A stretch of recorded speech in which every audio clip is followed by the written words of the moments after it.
Is everybody in the world blind? Please, Lord, give me a sign, a sign. I feel like I'm losing my mind. Is everybody in the world blind? Please, Lord, give me a sign, a sign.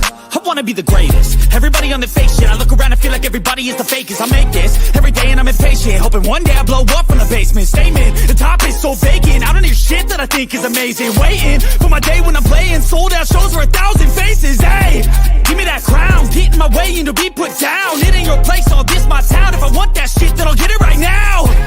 I'm losing it, the noose it fits. I'm losing shit, a stupid myth. You choose to live or choose to dip. You choose to fight or lose your grip and lose a gift.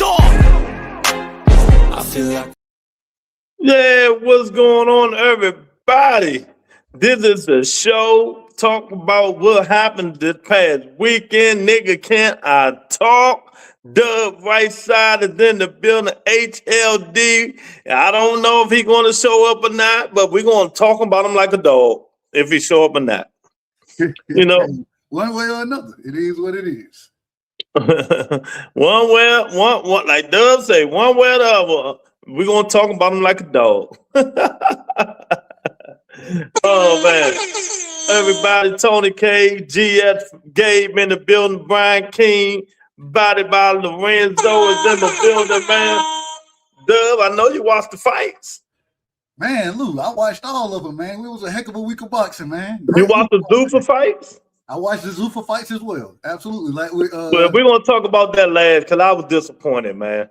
with Zuffa? Yeah, not with Zuffa, for my man from DC, man. Jaleel? Yeah. I thought Jaleel, I didn't think he looked bad. But I've been watching him his whole life, Dub. Yeah. He too big. He wasn't in shape. That looked like to me. He looked fat. I don't know if he looked fat. Dub, I've been watching him his whole life.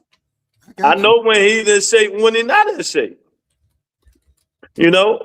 Yeah. And a lot of niggas that call me, they said the same thing I said. And I know the nigga ain't gonna like it. He gonna be bad. They curse me out. It might be another nigga need to get rid of their daddy. Hey, I thought Bernard. I thought he gave some great instruction. Matter of fact, But I'm not even talking about the instruction, Doug. I'm talking about the way they train. I know niggas that train with him. I know niggas that know them. I know how they train. He wasn't in shape. And I don't like the way he fights. He at 154, 22 years old, taking all that punishment. You fight a puncher, you going out. It's just simple as that. His head is still on the line. And he been in wars at 22 years old. See what this is where I'm going with it. He been in wars at 22 years old. Spawn tank every damn morning, all the day, all like spawn this dude, spawn that dude. That shit gonna take a toll on him in a minute. And his ability, he only fights one way. He can jab and move, but he don't want to fight that way. I just want him to change, man. I like him too much. Yeah, I didn't think he looked that bad. I thought I thought the scorecards was crazy, but there was sometimes I thought he got rocked in the 6. He want to fight too much sometimes, like you were just saying. He want to fight too much, and hey, I mean, it is what it is. Even after when he did his interview afterward, and Max Kellerman kind of, he was like, "Hey, you got me, man. Yeah, I like the fight. It is what it is. I like the fight. And I thought that Bernard, when he was like, "Man, look, what's wrong with staying on the stick? What's wrong with it? Exactly. We can fight behind the jab." And when he went back to fight behind that jab, he could keep that man at bay. And yeah. It was easy work at that point for him. But you see, he kept getting with that dude kept laying the same right hand over and over. I'm like, oh my God. Overhand right. Yeah. See, this is the stuff I'm talking about. Maybe you going somewhere else with it. It's shit like this I'm talking about, man. I don't know, man. Forget it. Forget it. But I'm glad he won. Jab Queen, what's up, darling? But let's go back to the main events of Saturday night on Nigga Can I Talk. Hopefully HLD coming here, because I sent that nigga the link. HLD, Hit the link. man, pull up, bro. He's somewhere crying. Oh my goodness, man. So tell me what you think about the card. I've been talking about it. Man, so just starting with the ring card. I thought it was a real good card. I thought Shushu, he looked great in that fight against Carlos Castro. Carlos Castro, anybody who don't know, that dude is a tough out. He a tough fighter, you know what I'm saying? He never been in some wars himself. And veteran crafty, well, he ain't gonna say crafty, veteran tough, but still straight up and down, you know what I'm saying? No special effects. And I thought Shushu got rocked one time, you know, but at the end of the day, I thought he did a heck of a job with landing his combinations, throwing punches in bunches, and entertaining the crowd. A spectacular knockout, you know what I'm saying? What was that, a 4.5 punch combination? 5 punch. To knock the brother out. Mm-hmm. I thought he had a spectacular performance. Loved every moment of it. What did you make of Shushu's performance? Oh, you wasn't here, yeah. I think he did what he had to do. The dude he fought, Castro can fight. Yeah. He's tough out. That was his toughest opponent to date. You know, I think he got, but you can see what he do. And even the commentators caught on. He got to stop ducking his head and leaning to the right. That's how he got caught. I don't know what's with these fighters, because Devin do the same thing. Devin, all he want to do, they all want to duck to the right. Yeah. In that Philly shell stuff, and it's that. And I just started throwing that left uppercut. That's what I say, because I say he got to stop this stuff, man. Keep ducking his head to the right, and he caught. But that shot that he hurt Shu with, that was illegal. He did that wasn't even an equilibrium. He hit him in the back of the head of that joint, you know. But he recovered. He recovered. Darryl Washington, what's up, Chad? I wasn't expecting that. Go ahead. Let's see. Real quick, give me 1 second. But other than that, I think Shushu did real good, man. You know, he can't go backwards though. He got to keep going forward, keep fighting the dude. You know, the talented fighters. Man, with that performance now, I want to see him. You know, now he's a champion. We want to see you start to unify the division. Man, I think if he go fight Steven Espinoza, I think that's a tough fight for him, bro. I think that's a real tough fight for him. So I don't know. But great win for him, man. Hey, man, we want to see you continue to grow. And, hey, man, start looking to unify the division, man. That's what we want to see from you. Yeah, I just want him to fight tough fights from now on, man. You know, tough fight. I don't give a fuck. Fight the tough fight. Because some of these champions ain't even that good in the division. Fight the toughest fight in the division. Show us that you about that life. Because fighting last night, and I interviewed Shushu more than anybody out here. I'm telling you, I interviewed the nigga maybe 5 times. And I just got to tell you facts over feelings. The way he fought last night, he not beating Monster Inu. I don't, man. Monster Inu. That's the guy he keep calling out. I got to go by who he calling out. Oh, I guess. But Monster Inu, what do he fight at? He fight at 22 now, don't he? Yeah. So, I mean, if he's going to come to 26, I think sooner or later, Shushu should be looking to move up because, I mean, you fighting at 126 long enough. Yeah, it's getting hard. It's getting hard. That weight cut going to start taking a toll on you. So, I think he's going to be looking to move to 30 pretty soon. Yeah, but, you know, that's what we keep calling out. I just got to tell her how it is. Today, my man Lorenzo's birthday. Whose birthday today? Shout out to my sister Kui in the building. Shout out to Mr. Chevman, Thomas Hill. Salute. Kui in the building. What's going on? But other than that, I like Shu performance. That's how I want him to fight. Yeah, nah. He sat right there in the pocket. He ain't really. Hey, it was a very entertaining fight in my opinion. So I take my hat off to him. Speaking of taking my hat off,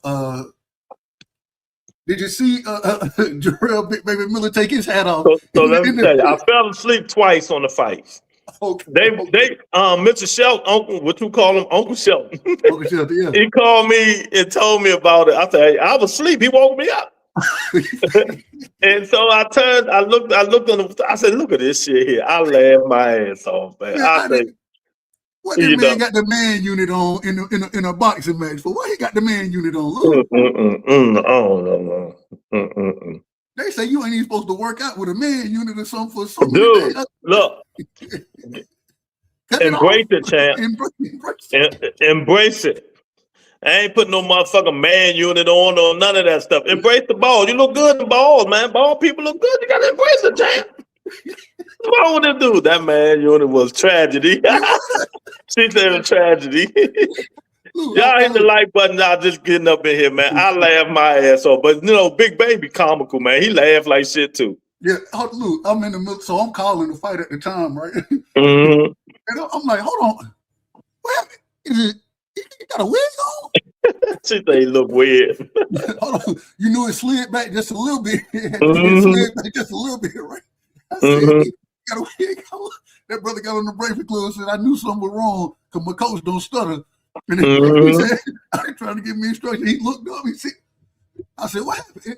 I looked at the jumbotron. Let me just take this off. They said when he threw it into the crowd, they passed it around the crowd. I said, I laughed like shit, man. That shit was just true. That's the funnest part of the night, man. You know? I said, man, they're still laughing at that shit. You just don't understand, Luke. When he pulled it off and held it up, though, that's what I was like, come on, come on, brother. But hey, once again, I ain't gonna lie, I didn't think he looked great in that fight. I thought the scorecards were a tad bit wide, in my opinion. I mean, it was a split decision for him, but I thought I had it more of a draw myself. I didn't think that Big Baby, he didn't, you know, he just taking it on the forehead. He getting hit on the forehead, and then he tried to bang the body some, and I don't know. He need to. And you know that's my guy, cause I'm thinking this is the only one we can get hope to from in the heavyweight division. But I want Big Baby. I'm not watching him no more until he come in at least 280. 285. That's what I said. If he come in at 285, I think he'll be decent. But exactly. all this 330 and all that, bro. It's just too big, stupid, bro. man. You too big, bro. My man KB in the building, Knights in the building. What's going on, people? Brian King. Man, I'm like, come on, Big Baby. Come on, champ. Hey, hold on. Shout out to Knights. Knights said, ain't nothing wrong with woman wear weave, ain't nothing. Ain't nothing wrong with it. Man, everybody wearing no damn man unit, man. Get out of here. You gotta embrace it. You gotta embrace it, man. You ain't got nothing, you ain't got nothing. Shit. Go on and cut it off, man. Exactly. I'm telling you, man, but you know, it was all right, man. So we got Big Baby, Shoo. Ammo Williams, he fought with Wendy Toussaint. I didn't even see it. Once he didn't fight Whitcomb, I ain't even watch it. It wasn't worth watching. Well, Wendy Toussaint, he decent, but you could tell. I mean, the fight ended up happening, I believe, at 168 instead of 160. But yeah, it wasn't nothing special there. Ammo Williams did what he was supposed to do. Feel bad for the young man though, because you know this is like the second opportunity he was supposed to get for a title, and both times. His opponent ended up pulling out, and I want to know what Carlos Adames. He pulled out at the last minute. They pulled him out. The doctor pulled him out. Okay, so the doctor did. Yeah, he was in the hospital. Was it? It was a bad weight cut. It probably was, man. These niggas ain't moving up, man. Oh, he was sick. One or the other, man. You know how these dudes, man. Yeah, y'all got to stop trying to kill yourself to make these weights. Man. Yeah, y'all killing yourself literally. So, Move it on up. Move it on up. That's all I can say. You know. Man, I want to. Keyshawn Davis. He go out there. He stops Jermaine Ortiz in the what round was that? I think the 12th round, the final round, with a few seconds left. 11th round. I think it was the 11th round. No, he stopped him. He stopped him in the 12th. It was like under 10 seconds when the ref stopped the fight. My thing is I thought the ref should have stopped the fight in the 11th round. And instead of just letting Jermaine Ortiz keep getting beat on for a whole nother round. I didn't have Jermaine Ortiz. I don't know if he won a round in the fight. Did you ever win in any rounds? Maybe two. Maybe two. Possibly, but it wasn't convincing at all. Let me say this, man, and I tell people all the time. See, sometimes I got to teach even Doug Whiteside about boxing. Even though that's my little brother, I got to teach him about boxing. I'm always here to learn. Keyshawn Davis, last 4 fights, right? When 2 of them last 4 fights, he pulled fighters down from 140 that been there their whole career and weight drained to 135, right? Okay. He finally fights somebody at a weight class that's talented. Jermaine Ortiz didn't look that bad. You know, Keyshawn was whooping him, but he didn't look that bad. You know what I mean? But the thing, but it just shows you when you start facing people who got a little bit of talent, it's a hard out. Yeah. It's a hard out. And that's why I have to be trying to tell people, as you keep going up and up and up in weight classes, you know, it get harder and harder and harder because everybody is talented.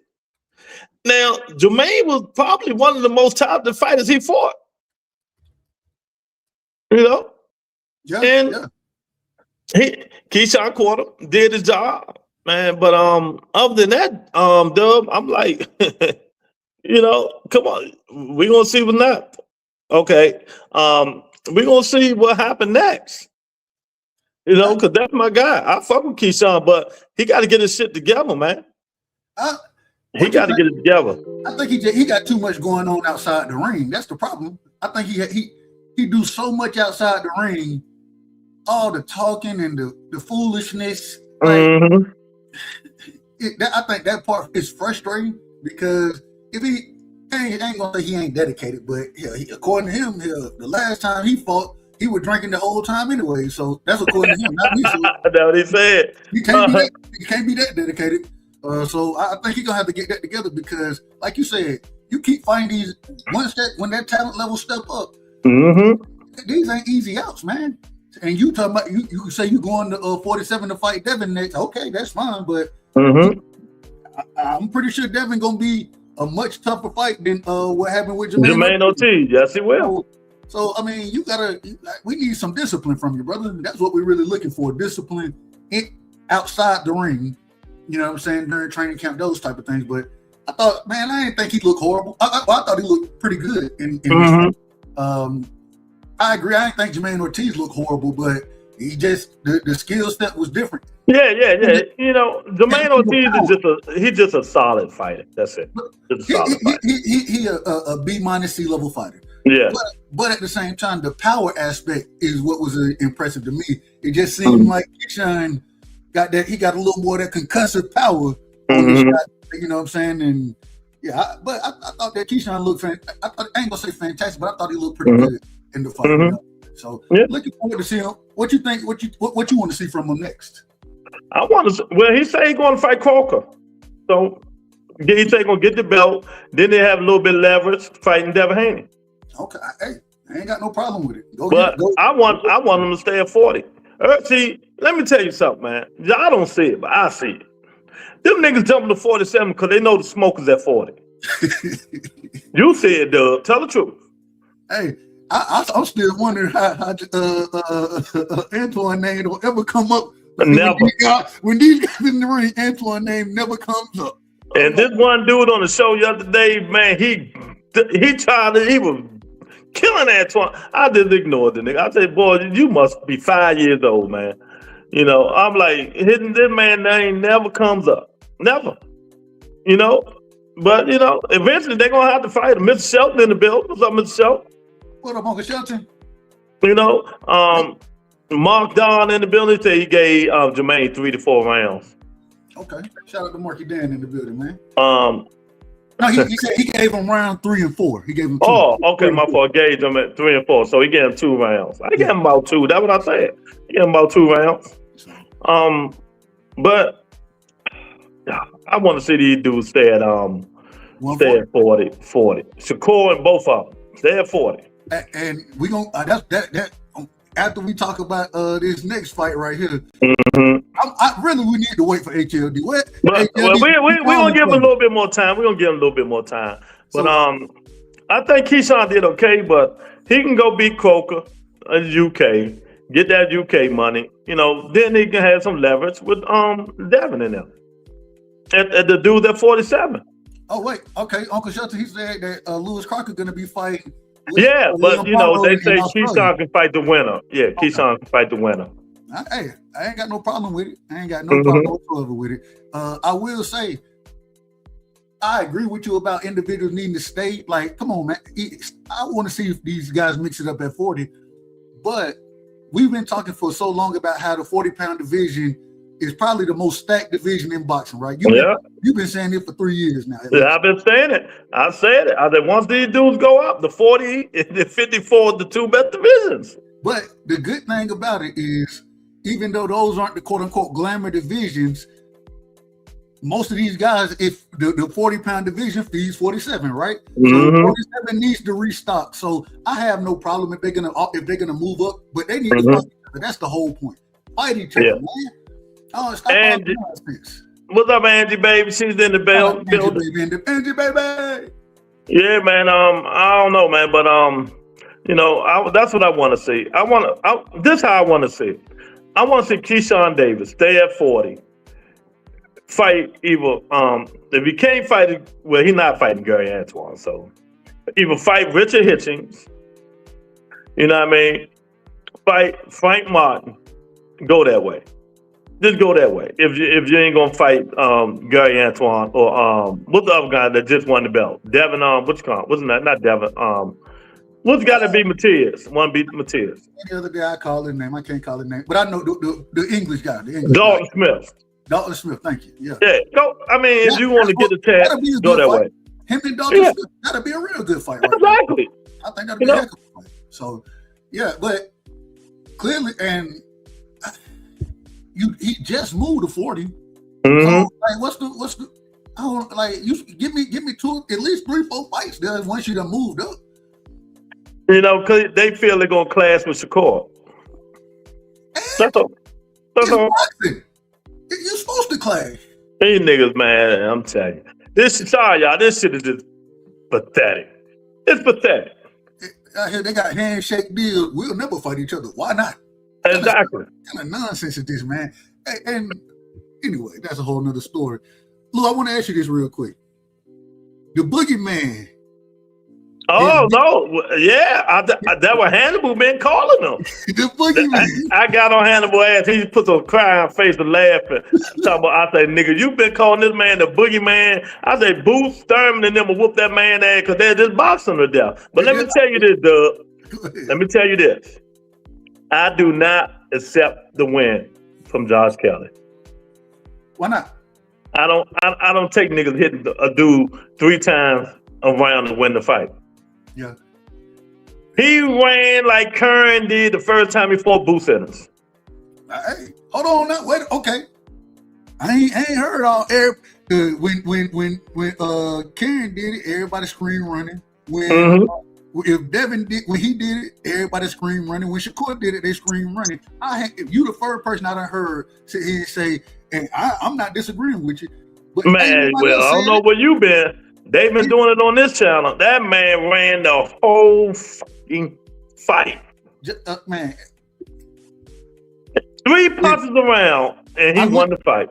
I listened to I listened to the call on that fight, right? The commentary, or they go to the little individual standing in the little box over there, and the man said, "See, the difference between running and boxing is when you're on the back foot and you're throwing punches. Well, he ain't throwing no punches." I said, "Finally, somebody said it." Yeah, but he got the win. He got the win. Got a knockdown with a good power jab. I thought that he did a good job of keeping Murtazaliev off of out of rhythm, frustrating him. You know what I'm saying? That man can't cut the ring off to save his life. I don't understand this stuff. Who's teaching y'all how to fight? How can't nobody cut the ring off these days? That used to be a fundamental teaching point in boxing in what, the 80s and early 90s. That's what they knew how to cut the ring off back then. These guys can't cut the ring off to save their life, and they're supposed to be you know how I do when you keep saying that. It's a difference between boxing running and running. It's a difference. You get your ass out there and cut the ring off. See if you can cut it off. You practically have to run to cut it off. So y'all stop with that fake narrative. I tell y'all that all the time.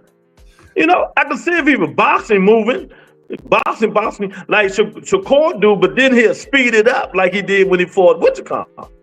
You know, but it's hard. But Murtala, when you out, see, that's why you should stay active. You should stay active. Yeah. It was too late when he started hitting, Kelly. It was too late. You know? Rick Timms in the building. What's up, Rick? What up, Rick? Shout out, hey, the real peace sign. Shout out to the Sunny Side. Yeah. Time change. You're right, Q. Time change. It's just crazy, man. And I don't know, man. Now the Boogeyman, do we have a rematch clause? I don't think so, because Eddie Hearn said they ain't waiting on Virgil Ortiz. They want to get that belt. I don't know if he got. I don't think he got anything. I think he just lost. He just lost. So Josh Kelly and Boots is about to go. I like that fight though. I think Josh Kelly versus Boots. I think that's a good fight. I think Boots might knock him out, but yeah. I think that, man. Hey, Josh Kelly, decent boxer, man. He's a decent boxer. So and he's a decent runner too. Man had his track shoes on. It is what it is. It is what it is. A lot of boxing, y'all. Hit the like button, support both channels, man. You know, nigga cannot talk. We know HLD ain't gonna show up, so we holding firm though. We holding firm and praying to the boxing gods because you know, see if he show up. My brother educated is in the building. Salute the educated jab, man. You know what I mean? It's just funny, man. But I don't know, Murtala, where do he go now? I don't know. That's a good question. It's a good question. I don't know what kind of happens with him. After he had the performance against Tim Tszyu, ain't nobody out. They weren't trying to fight him down. Now ain't nobody got a reason to fight him. Yeah, you know ain't nobody got a reason to. And so. Yeah. I want to see what happened to him, but I think, man, one loss, you know, it ain't the end of nothing. He still got a chance to bounce back and become again. So, hey, we got to see what happened. He probably need to go on and move up because he was struggling to make weight as well. Bones in the ring, so he probably he could go to 160 right now and be fine. I think. Well, let me piss my baby up. I know she's gonna be mad when I say this. Dub, did you see the most overhyped, over everything fighter in boxing mankind history, and how did you think he did? Xander Zayas. Hey man, I thought Xander put on a decent show. Man, defense still is subpar. Abbas ain't think too much of him anyways. But this is the second time. This once again another performance where Xander was on his bike. You know what I'm saying? He was on that bike out there. And so because he's 23. That kind of had some times where he done showed that he has power. Now he's starting to utilize his foot movement a little more. I think he's slowly but surely developing. At the same time, right? You have to start. We're gonna need you to start back engaging a little bit. Now you can't just sit out there and be on your bike the entire fight. If I say something, Dub, they're gonna say I'm hating. So I'm gonna let you carry it.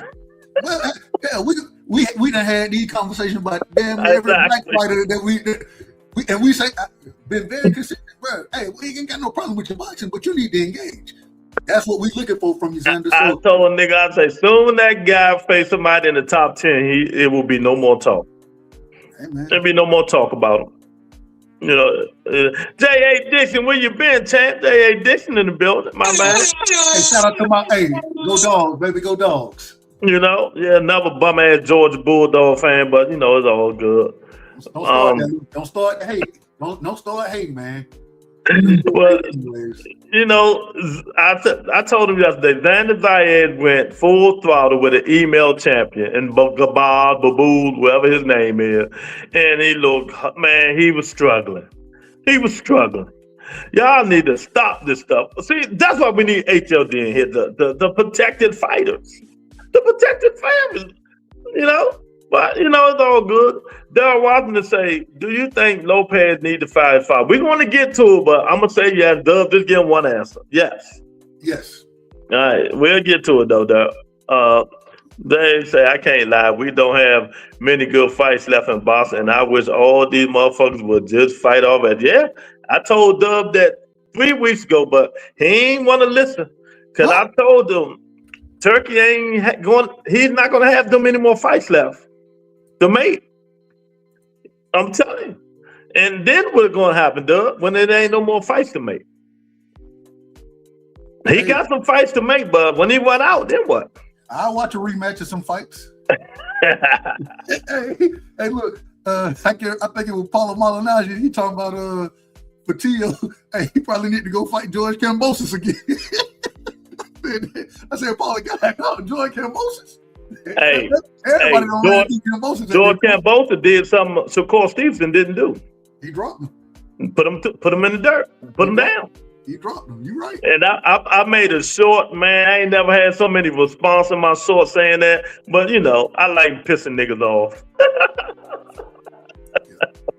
Turkey doing his best. Yeah, he doing his best, KB. QQ said, yes, absolutely. Till need to get rid of this daddy for sure. Yeah. Hey, nice. I know you're a Shakur, man, but we just, you know, it is what it is what it is, man. Hey, I ain't gonna lie to that Xander card, bro. I ain't watch. I only watched the Xander fight. I ain't watched. I just watched glimpses of that. I ain't even watched that crap, man. I watched it. I was going back and forth at that time between the two fights. So yeah, no, hey man, Xander, he ain't. I don't know. Split decision with Abbas Barayu. Yeah. All right, we're gonna see what happens. Exactly. I ain't gonna say too much because it's Jab Queen in here. I don't want to get mad. She's like, "Where's HLD?" I don't know. He got the links. He probably on.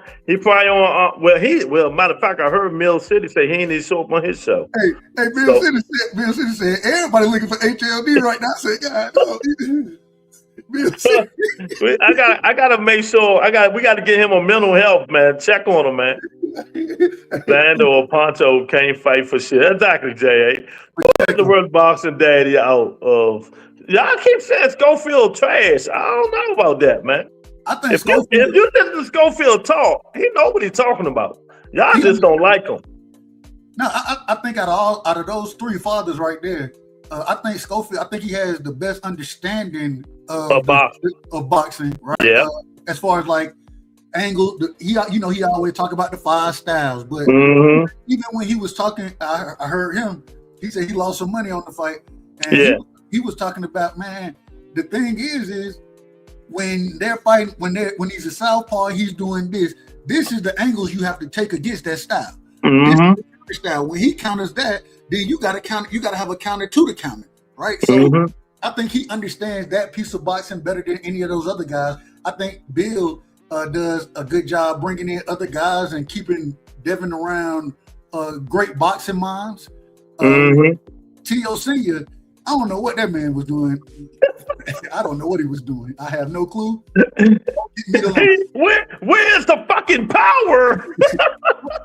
that man. Look, I'm just telling you. When your daddy tell you you're gonna hate yourself tomorrow before you about to go to the next round, I'm like, I'm not sure if that's the right instruction at this current moment in time. I'm not sure. So, got my man Teach in the building. You know. Oh man, it just, I don't know, man. This boxing stuff is just crazy. These daddies and their daddy trainers, man. Oh my goodness. See, we trying to stall before we talk about T.O. and Shakur for HLD. Well, we see he ain't coming. But I got one more thing to talk about with Dub before we talk about that fight.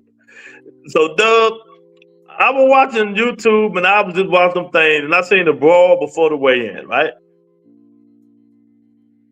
The fights before the weigh-in. I seen it. With Tiger Johnson and 50 of Devin Haney people, right? I seen it. So I didn't see some of the angles. So Jab Queen said, "Lou, you ain't see Devin run out the door and all." I said, "No, I ain't seen none of that shit." So I went back and looked, seen Devin, seen Bill get stomped out. I seen a lot of shit, man. Oh, he got stomped out. I still haven't seen that video. I haven't seen it. Yeah, go look at it. I just seen it. What the thing about this stuff, man? I think it's all some nonsense. Y'all, man, bro. When y'all are there at the fights, especially if you're a fighter, bro, you there in a work environment, bro. this is like just like you going to work. When you got to represent yourself accordingly. I understand, and I don't know exactly what was said or what really happened, but I think that Devin Team, what is his little brother Sean, instigator, some bald head guy. I don't know. I thought he threw the first punch out there. I don't know who he is. And look, y'all representing a professional brand in DHP, and y'all out of order. All y'all out of order. And then Tiger, you out of order. And I understand.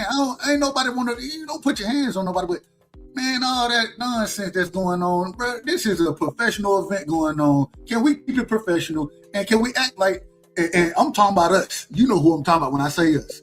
And that's a damn lie. It wasn't no Tiger Johnson against no 3 teenagers. That dude, that grown man, wasn't no teenager. Yeah, I thought the bald head dude was the one who threw the first punch. So exactly. That ain't no damn teenager. He didn't look like a teenager to me. Exactly. I don't know exactly. But at the end of the day, my thing is I think everybody there need to be some type of action taken. And I don't know who would take the action. That's the problem. Because boxing is so well, they already did took action. What they do? Madison Square Garden. They say they can't fight. They can't even come in the arena no more. That's good. They banning them, and they still looking at the content. And I didn't even know Devin and Bill was in jail. They went to jail. Yeah. For assault. That's what they say. I don't know. That's what they say, man. This shit is crazy, man. So you know what I mean? Hey man, it's all none of it makes sense to me. None of it makes sense. And at the end of the day, it's just a bad representation. At one point in time, it was more talk about that than it was the actual the event getting ready to take place and things. That ain't what we here for. So I think, man, at the end, hey, I'm glad Madison Square Garden took the action that they took as far as banning individuals. And if the police need to get involved with it, so be it. Y'all don't be out of order, man. Don't be in order. That's all we trying to. That's it. Be in order. Yeah. Jay said they never had a real job. Motherfuckers really can't fight. And look who they're looking up to, Cocaine Bill. So hey, look, where my glasses at? I got so dubbed this shit. Hey, Dub, Bill was on the ground getting stomped out. His glasses was like this. I said, Bill, you too old for this shit, man. Stop it, man. These dudes, man, I'm telling you, shorty. You gotta stop trying to be gangster when you're not no gangster, man. Cause you're gonna go in the wrong place. You're gonna get all them niggas that you hang with fucked up. That's what really gonna happen. And it ain't gonna be fist fights. Hey man, and that's the other thing. I know this New York, so I don't know what the New York gun law. You ain't gotta worry about it too much. Right. You know, come do that down in Georgia. Come do it in Texas. You feel me? Do it in DC. See? Come on, do it in DC. Hey, and get what? I'm gonna stand right there. I'm gonna hand the police the gun that I hit. Never mind. I'm talking too much. But at the end of the day, man, y'all, when you go to places, especially arenas where weigh-ins, things like that happening, be in order because it's a professional environment. Exactly, this is still man. Somebody's job, so don't go out there acting a damn fool. That's You know, but hey, it is what it is. He said he went back into the fire and got stomped on. Yes, he did, Teach. That shit was too funny. Tiger pressing charges? Yeah, on all of them. Yeah. Good for him. Hey, because once somebody get charged with something like this, get what? That's gonna be a prevention, and everybody gonna know. All right, when we go here, we gotta be whoever leading the entourage, right? Hey.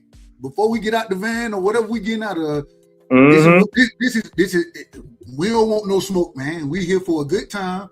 Smile, laugh, don't start no nonsense. Shake hands. It's just stupid, man. But you know, hey, you live and you learn, man. 5 niggas against 1 nigga, and that dude still get up. He ain't had nothing but a black eye. That's it. Shout out to William Old School in the building. Shout out to Teach. Daryl Washington in the building. This shit crazy, man. Well, though, you know, we don't wait 40 minutes. HLD ain't coming, man. Hold on, I got one more for you. One more fight for you. To get one more fight. Hot Rod. I can't say that brother name to save his life. This was on the Zuffa card. Hot Rod versus I'm gonna say the man name. Oh, you talking about the 2 knockdowns? That which kind of guy knock him out? Yes, that fight yeah, right there. Yeah, Galasco. I enjoyed that fight. That was a good fight. I'm watching that shit. My man Will Steele's in the building. Will's in the building. His name is Vosnik. Orlando is Vosnik. Yeah, Vosnik. But man, I thought that was one of my favorite fights. The brother, he was getting hands and feet put on him. And I was sitting there thinking to myself, I was like, bro, it's only a matter of time before he get knocked out. That's what I was thinking, right? Yeah, that fight was entertaining though. It was entertaining. He went down with a head shot early. Mm-hmm. He got hit with a body shot and went down. Mm-hmm. And I'm like, this man about to get knocked out. Mm-hmm. And I don't know. He started running it down the middle, jab, right hand, jab, right hand to the body. And man, he clipped Vosnik. Put him out. It was over. Hey, Vosnik didn't know what was going on. So what Mr. Shelton tell me on the phone, he said, Louis Vosnik can't beat him. He done. He need to retire. I'm laughing like shit. Oh man. T say HLD in the corner crying. Now, if Teach can bother you, something is wrong. If Teach can bother you about a fight or something is wrong. You know. Hey, when I think HLD was supposed to meet him at Madison Square Garden or something, I believe. I could be wrong about that. I believe that. I think it was Teach who told me that. He's let me know. But yeah, at the end of the day, man, hey, that if you can't beat Vosnik and even Sergey Boachek, when he fought Butayev, in my personal opinion, has been done. I thought the man had retired. Mm-hmm. You go life and death with him. Yeah, I ain't even gonna lie. I thought there was some times where when Butayev was landing body shots on Boachuk, he couldn't stand them body shots. He couldn't stand them. And so I don't know how good. Look, what do we know Boachuk from? We know him from losing. That's what we really know him from. Mm-hmm. Like him losing to Virgil Ortiz and Brandon what's the nigga name? Brandon Adams. That's what we know him for. So for him to go in there and go life and death, get a split decision win against Butayev, I'm just telling you, it's about to be over for that man too. Respect. Oh my God, man! I'm telling you, man, it's just crazy. My man Will, hey Will, I was about to call you today because I made a short today. That joint got 900 views already. Because you know, I say this how you piss Shakur Stevenson lovers off. Oh my God! But let's get to the fight. JA say he beat Ortiz Jr. though. No, he didn't. He lost. No, he's trying to say, the ref gave him the fight. It was a close fight though. I agree. And he knocked Ortiz down twice in that fight, I believe. So yeah, but I don't know. Give me your view before we get started. Give me your view of the fight. Well, no. First of all, what was your expectations of the fight? I expected Shakur to dominate the fight. We did. You said it on the show. Mm-hmm. I didn't think he would dominate this much though. I thought it would be more of him playing the cat and mouse game with Teo, trying to make Teo be the one to initiate offense. Mm-hmm. Really, what happened? He walked Teo down half the time in this fight, and he beat him with one punch. Mm-hmm. We talk about this on a regular basis on this show. The most important punch in boxing is what? The jab. Mm-hmm. We all know that. And Teo, that man couldn't get his head. He couldn't get away from the jab. Mm-hmm. The wrong fight. He was fighting the wrong fight, first of all. He didn't know what to do. Exactly. He had no clue what to do. No clue. Exactly. He looked confused. He looked lost. And the corner instructions was, they matched the performance in the ring. The corner instructions and the performance in the ring were the exact same. Mm-hmm. nobody, it seemed like there was no true understanding of how we want to attack this guy. After the fight, T.O. Senior said that, well, my son didn't listen to you know what I was telling him, and I was like, bro, all you said was is where the power at. Like, what are you talking about? What instructions were you giving? I didn't. You're gonna hate yourself after this fight. Like, bro. So what is he supposed to be listening to? I have no clue. He and if I was there, I would have told Tia, bro, if you gonna have to jab with him. You can't just let him jab, bro. You got to jab with a jab. You got to double, triple your jab up to break the distance, and then you got to come with shots behind it. You can't just throw one single shot. You're gonna have to throw in combinations. You're gonna get hit, but you're getting hit anyways. So you're gonna have to give some to get some. But as long as you got to fight behind your jab, and you got to be very consistent with that jab, because that's what he beating you with. And all this fencing, that whole fencing stuff with the lead hand, you don't have a better lead hand than Shakur, right? All this changing or trying to go south. When we ever seen T.O. fighting the southpaw position? We ain't never really seen that. So all these little wrinkles, they were ineffective, and you had no clue of how to eliminate Shakur's control of distance. You're supposed to be so athletic, you gonna have to utilize some of that athleticism. You know what I'm saying? But Shakur took it away simply by pressing him and keeping the stick on him every time. And T.O., he just didn't have no answer for it. I thought it was a very impressive performance from Shakur. I thought Shakur made T.O. look worse than any opponent I've seen him against in probably the last 8 fights, maybe. Since he done been a champion, I think this is the best we've seen him look. And T.O., I ain't never seen T.O. look this horrible. I didn't see it coming. I thought it'd be like an 8-4 fight. I didn't give one round to Shakur. To T.O.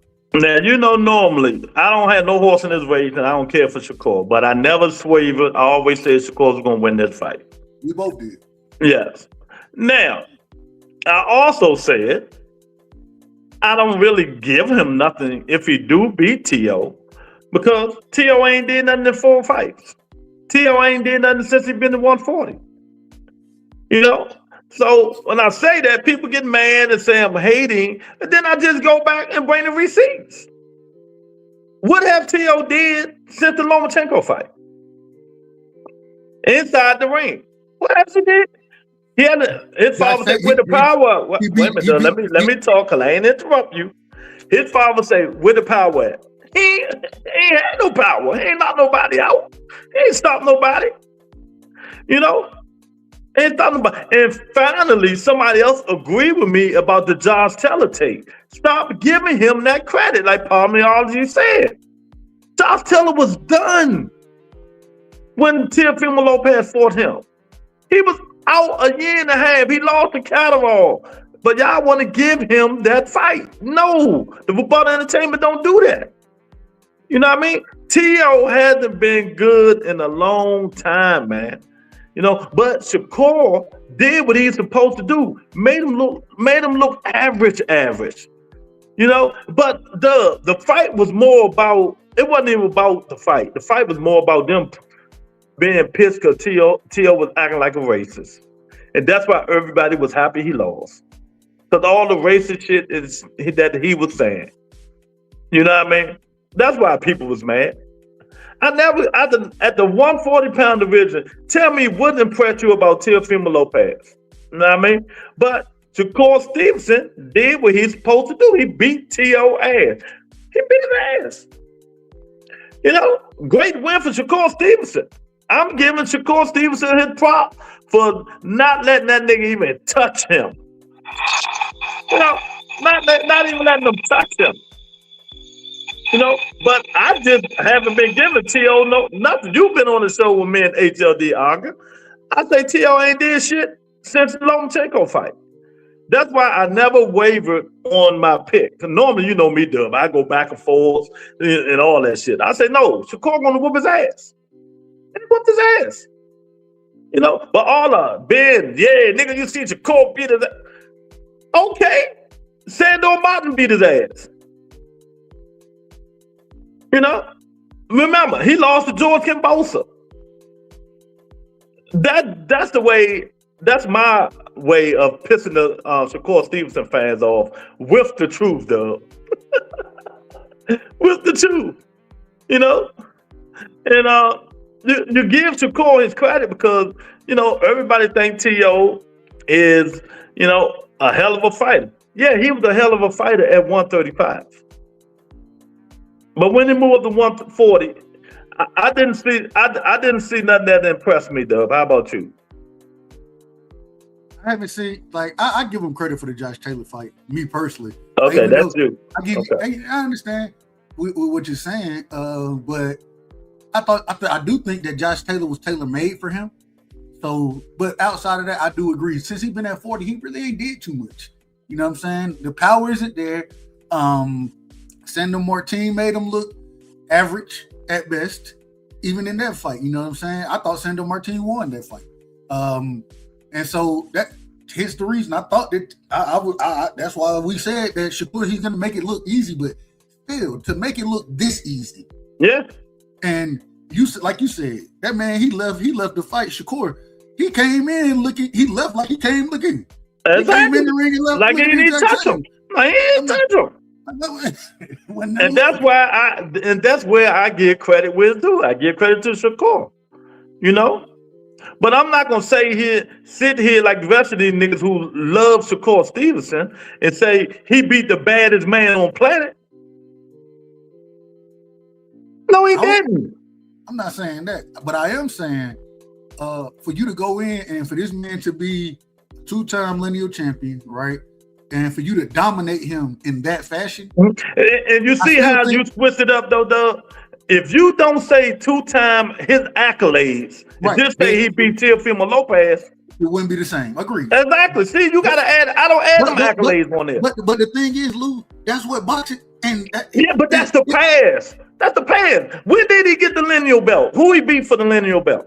He beat Josh Taylor for the lineal belt. Okay, and me, Paulie, and all them niggas feeling about Josh Taylor. He was done. That's fine. But he still had it. Okay, that's it. Josh Taylor. Okay, the same dude Catterwall beat, right? Yeah, I thought. Oh, okay. Beat him too. No. Okay. Y'all niggas just too easy, man. Just too easy. Oh, Lou, let me ask you a question. It's just too easy, man. Yeah, y'all just too easy. That man been out for 2 years, almost 2 years. T.O. beat him when he come back, and y'all give him that win. No, Josh Taylor was done. Do I have to call boxing enthusiasts on this, put him on the show? You know who that is, right? Boxing E, he live right around the corner. Boxing E won the. Boss E followed this channel since I've been on. He been on the show and everything. He live right around the corner. He tell me everything that nigga been doing. Since he's been married, he ain't did shit and had them kids. He said the man was on drugs. He been on drugs the whole time. Exactly, but just the nigga you want to give T.O. props for. Hold on, Lou, wait a minute. So you got to understand, it's boxing. I can't. I ain't got to understand. Well, you ain't got to, but just because an individual go out there and they do whatever they doing outside, I don't know all of that. I can't. Well, that's why I'm here to teach you. I can judge on what happens in the ring. That's what I judge fighters on.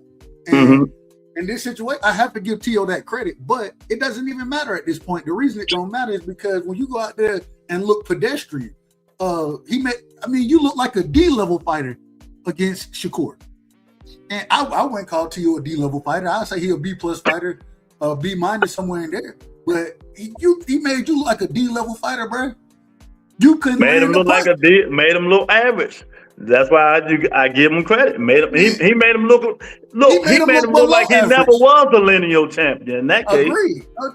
He made him look below average. Yeah. And so just when you go out there and as much talking as you done did, acting the fool at the press conference, doing all this crazy dancing nonsense and all this. And everybody kind of looking around like, what the hell he doing? What he got going on? You know what I'm saying? Kind of like the Ryan Garcia situation. When you do all of that, and then you come out there and, hell, we didn't even know you was in the ring half the time. Outside of the blood you left on the damn floor, outside of that, we didn't know you was there because you ain't do nothing. And so I thought, man, hey, I'm not going to say it's an indictment against T.O. I'm going to say that I think that Shakur, when they talk about levels, it's levels to the boxing game, and he just showed you, this nigga, man, you're not on my level. You're not even close to my level. And this was a true masterclass. A true masterclass.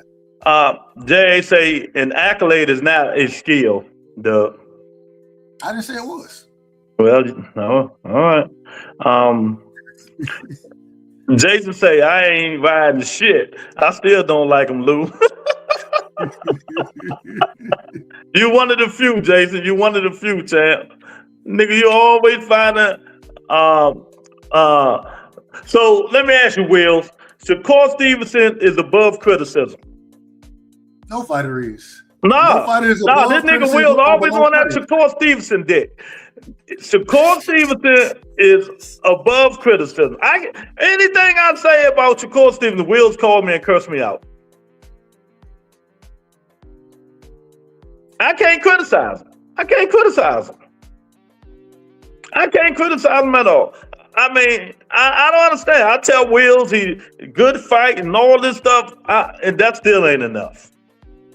But I wasn't criticizing Shakur. I was criticizing Teofima Lopez. But yeah, I don't know shit.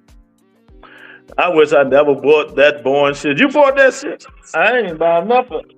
You know? Lou, let me ask you a question. If we now, kind of broke the fight down some, and I still got a little more I want to say about the actual fight. But what do you think? Because I'm gonna give you my opinion first, and then I want yours. I'm of the opinion when I listen to Shakur, and he's talking about going back down to 35 after becoming the lineal champion at 40. He's talking about going back down. And what I'm asking, do you think that he should go back down to 35 or do you think he should stand like I do at 40 and reign as a champion, defend? Because he talking about going to fight Conor Ben at 47 with a rehydration clause, right? Which I think we all understand that's easy work for him. Conor Ben ain't that skilled. Well, I don't understand that. What? Easy work? I don't think it's easy work for him. Clarissa Shields, his butt girl, don't even understand that. She don't even want it to happen because she think that's a bad fight for him. I don't know. But that's the problem. Y'all get this nigga. Hold on, though. But my question. So, what do you want to see him do? That's my question. What do you want to see him do next? I want him to stay at 40 and fight the smoke. I want him to get the smoke. Ain't nothing down at 35 but Muratalla, Schofield, and Dula Mason. Yeah. That's it. And you ain't fighting none of them. So you have no reason to go down to 135. None. Nigga, stay at 140 and fight the monsters. Then I would give you all the accolades you want. All the attention you want. No more criticism. Sweet 40. See, how you know if I'm sincere now? See, Dub, can you get on your boy Maul, man?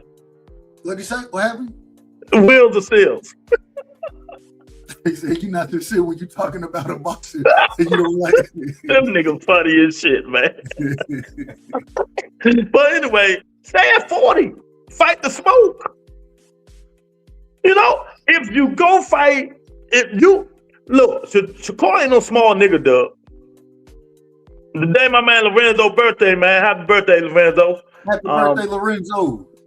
Shakur ain't no small nigga. Y'all keep saying he's small, he ain't small. So he trying to put a rehydration on Conor Ben. Right? I disagree with that too. I disagree. After you curse Tank and call Tank so many names, now you about to do the same thing. That's why I don't listen to these niggas. I don't listen to him. He about to do the same thing. Conor Ben will put belt to ass to Shakur Stevenson, but I think Shakur will pull it out. But it will be a real tough fight. It'll be a tough fight for him. Like Clarissa Shields said, Conor Ben bigger and stronger. Hey, I listened to Robert Garcia, right? Mm-hmm. Robert Garcia, he said, I don't even want to say that brother name who did the interview because I can't stand his ass, respectfully. Mm-hmm. Anyways, knee pad brother, man, the knee pad guy. But he asked Robert Garcia about it, and Robert Garcia said he was like, man. Hold on. You're not talking about my man's reporting, are you? Absolutely. Man, leave my man Ellie sat back. Reporting alone. Like a nigga nutsack, huh? Yeah. All right. When he asked Robert Garcia about it, I thought Robert Garcia said it perfectly. He said, man, that ain't no good fight. He's levels above these. The skill level is just totally different. You know what I'm saying? And so, I mean, it is what it is. I agree with Queen say she don't fuck with it because Shakur won a rehydration clause, and he's the one asking for the fight. Agreed. I agree with it. But I thought it was skills that pay the bills. That's why I said I disagree with him. I disagree with that whole premise of them fighting, especially if he's gonna say, I want you to have that same rehydration clause that Chris Eubanks had. Well, if we look at Chris Eubanks, that man had to go to the hospital after both fights. Why? Because the man had cut way too much weight, and one time had to get in a potato bag trying to cut weight. Like, I mean, he came in the ring damn near dead. So I mean, we ain't trying to see no nonsense like that, man. I don't want to see. I hate these rehydration clauses. Oh man, if I'm gonna fight you, I'm gonna fight you. If you make the weight, you make the weight. It's that simple to me. And if you want to start doing all that other stuff, then hey, don't complain when somebody else do it, and then you get up there and ask for the same thing. I don't want to. You out of order, man, and we gonna call you. Yep. Senator in the building. What's up, champ? He said just finished having the same conversation. Score is not a small nigga. He not. I don't know why they keep saying this dude. He not. You know, what pissed me off yesterday, you wasn't on the show. I want to go back a little bit. So, you know, we were talking, or Wheels ain't gonna like this. So we were talking about Shakur. They say he was a 4th division champ and all that shit, right? Right? 4th division champ, you agree? He took on all comers, yes. Right? I ain't gonna say he took on all comers, but he is I tried to set you up. But I wasn't gonna say that piece, but he is a 4th division champion. I agree with that piece. He caught it, but they say he took on all comer caller. Why didn't he fight Gary Russell Jr. at 126? I don't know what you want me to say. I don't know. I'm just asking. Okay. This is what the fans will say. They will tell you because Shakur was over, they're going to use the sides of the street argument. Shakur was over at Top Rank at that time, and Mr. Gary was over with the PBC, and the sides of the streets got in the way. That's what the fans will tell you. In my opinion, I don't know why they didn't fight, and I want to tell you, they didn't want to feed him to Gary Russell Jr. because he was still green at that time. And Gary said it on the interview. He said, Youngin ain't want this smoke. Hey, Bob, I ain't gonna lie to you. Bob knows. He got some of the best matchmakers over there. He gonna line the guys that he building. He gonna line them up the right way, and line Shakur accordingly. Now the good thing for Shakur, he's no longer there, so he has the opportunity to make other fights. You know, big fights, and that's what we want to see him in. But yeah, I would agree with you. I mean, I think that Mr. Gary, respectfully, he was one of the most crafty, smart minds in the sport of boxing that we've seen. You know what I'm saying? Like, even when that man beat Mark Maceo with one hand, and I thought I can't give you credit for not having your other because you threw your shoulder. I can't give you credit for that. You know what I'm saying? For having to fight with one hand, but for him to beat that man with he lost the fight, but a lot of people thought he won with one hand. I agree. So, I mean, the man, he's skillful, he's knowledgeable, I think he's a brilliant trainer. If you listen to the instructions that he gives his brothers, both of them, when they're in the fights, I mean, I think he just do a hell of a job. I think he's a brilliant boxing mind, you know what I'm saying? And hell, it's hard to fight a motherfucker, regardless of their size. A brilliant boxing mind, it's hard to fight because they got different things that they're gonna bring at you in different wrinkles that you gotta figure out how to get around. And if I know more about it, once you figure that out, I got something to counter that. You understand? So boxing is a thinking man's game, and in my opinion, Mr. Gary is one of the greatest thinkers in the ring. That we've seen in recent history.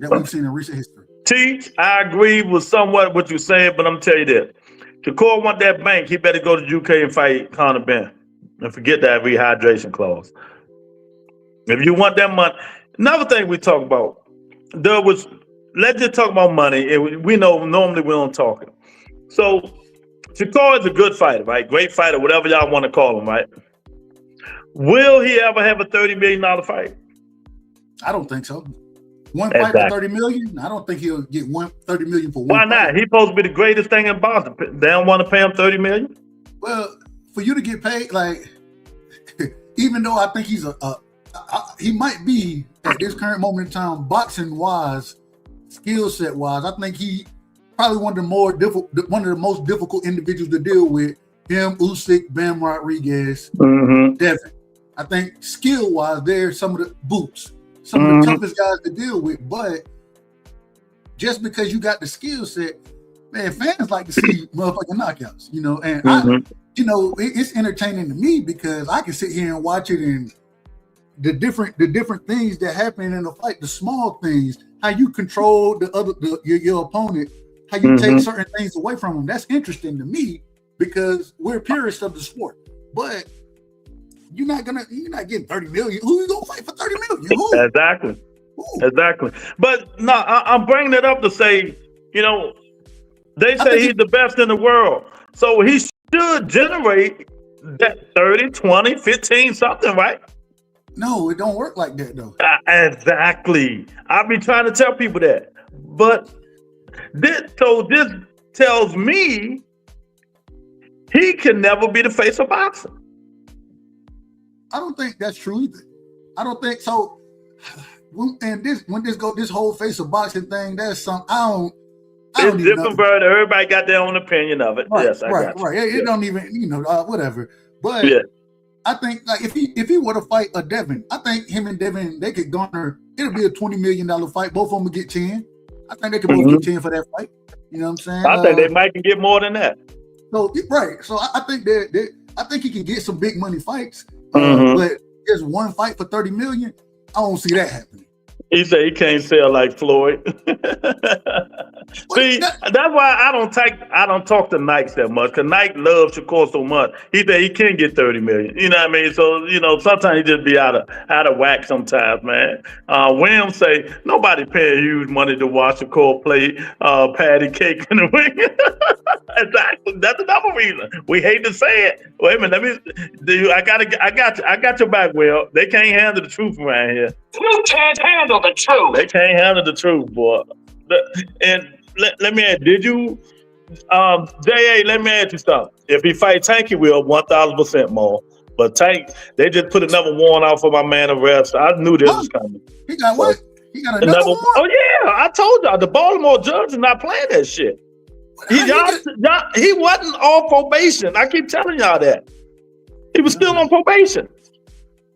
I ain't know he got another town. Yeah, they just put it out. So it is what it is, man. Hold on. They got the marshals back on? Yeah. Oh, Lord. No damn things, man.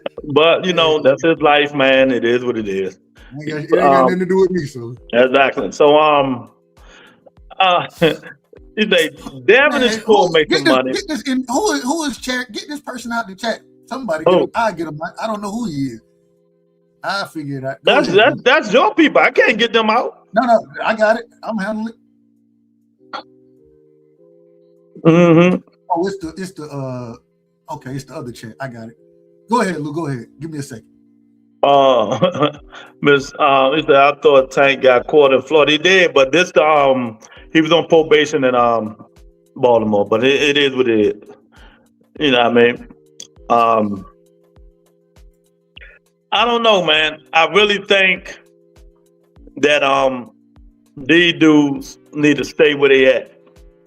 You know what I mean? 140 is the weight class for all these dudes, man.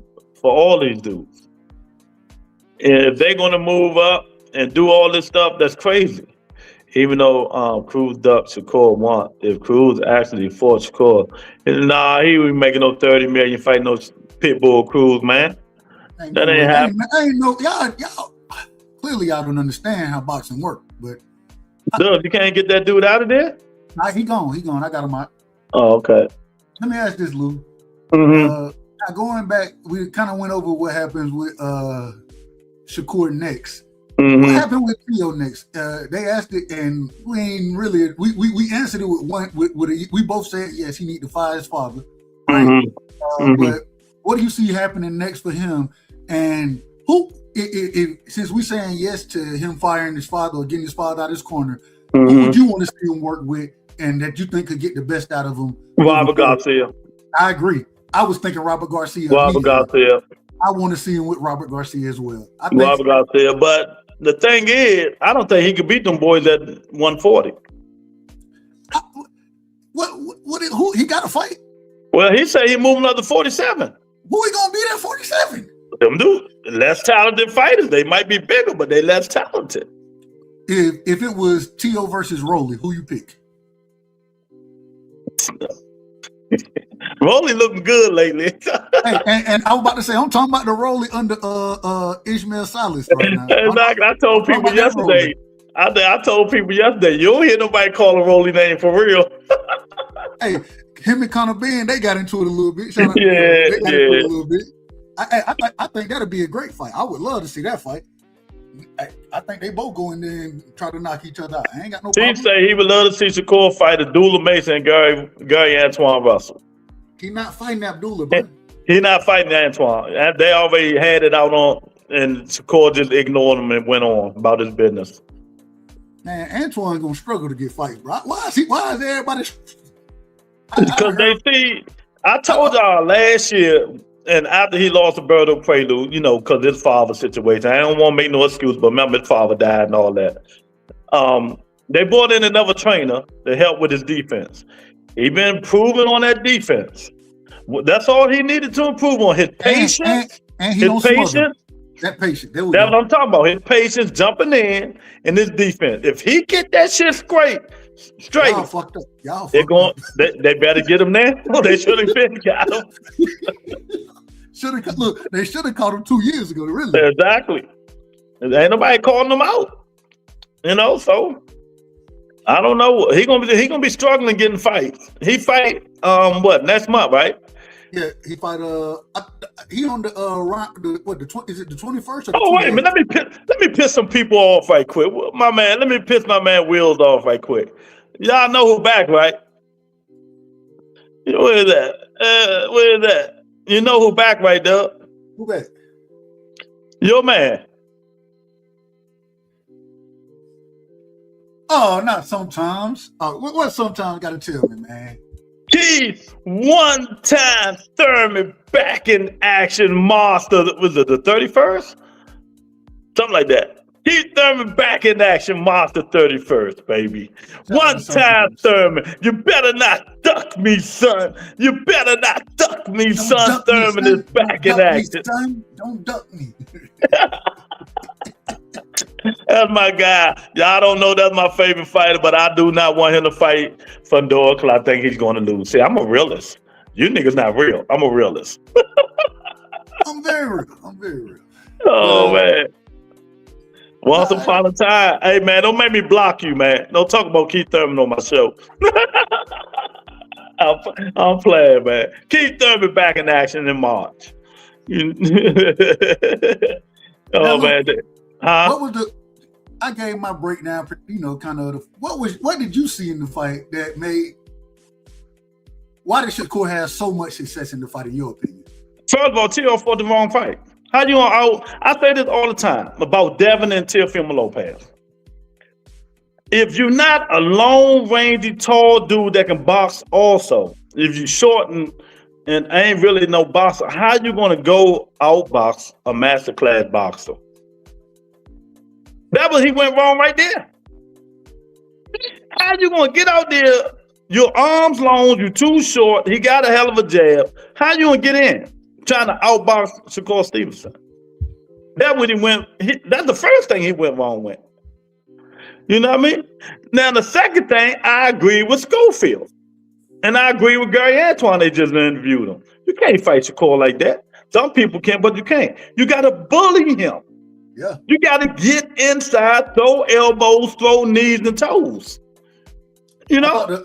I thought the craziest thing, bro, man, that damn Philly shell that he was trying to, man, you need to get in the damn high guard and come forward on. You need to walk this. You got to put them on the rope, bro. Put them on the rope. Get them in the corner. I said the same thing, Doug. I said, why does nigga just don't get in the high guard and try to walk them down? That's what you got to do against a fighter like that. Matter of fact, even if, and because Shakur was coming forward, if you get in that high guard and he say, okay, I'm gonna accept this, I'm gonna accept the inside fight, you got a better chance of winning that fight than you do trying to fight him at mid-range. Exactly, and that's where he went wrong at. You know, the same way your man Brian Norman Jr. tried to fight Devin. They ain't gonna outbox Devin and you can't box and you slow. You know, you gotta have at least some speed, some length. You know, Devin was just, you know, he went wrong with that. Devin was beating him to the punch. Shakur was beating him to the punch, putting that jab on him. You know, I'm like, man, come on, man. I was just so disappointed in you. I say, but hey, we expected it. That's what I'm about to say. I just didn't think it would be that bad. I thought it would be bad. Like I said, I had it 8-4, 9-3. I didn't get that man around. No, HLD. Malik said that wasn't going to work. Hold on, man. Drop the link for HLD, man. He got the link. He got the link. Pull up HLD. He got the link. That nigga ain't gonna hit that link. He got it. Tell him to go in their Twitter and get the link and hit it. I already sent it. It's on there. I sent it to you already. Okay, let me ask the bottle and Dub this question. Pitbull comes in with a high guard and fights. That means you guys like that matchup, right? Different type of fighter. So even with Pitbull using that high guard, pressing forward, Pitbull's skill set, that man has no footwork. He can't pivot. Hell, I was watching and I compared. What's the dude? This was the one on the Zuffa card. What's the brother El Rayo? The guy El Rayo was fighting. I can't remember his name now. But I said, man, if he ain't got pop like Pitbull do, but he fight the same way. And every time El Rayo would pivot, this man couldn't change directions with him. That man feet would cross and touch, and you'd be like, what are you doing, bro? You end up looking the other way when the man over there. So, HLD, what up? What's going on, guys? It's all beyond, man. Man, my man, HLD. T, tell him in his face now. T say he's crying in the corner. He's been talking crazy about you, man. He's been talking crazy about your HLD. Yo, a lot of the trolls do, man. People do. I don't even see it. I mean, everybody knows HLD. You know what I mean? So I'm the only one can talk about it because I'm his friend, so I can talk about it. We all friends. Yo, he wants me out to himself, Dub. HLD, man, we gotta ask, man, what happened in the fight, man? Break the fight down. Let's first things first, man. Take your time. The young man, the Puerto Rican sensation just proved to be the better fighter that night. Plain and simple. To break it down, he had Teal's number. Teal did not bring no game plan to this fight. I didn't see nothing. I didn't see no game plan. So my man Shakur Stevenson just, with the jab alone, beat this man. Jab alone, nothing else. So I mean, credit to Shakur Stevenson. He did what he had to do, and he did it at the highest level.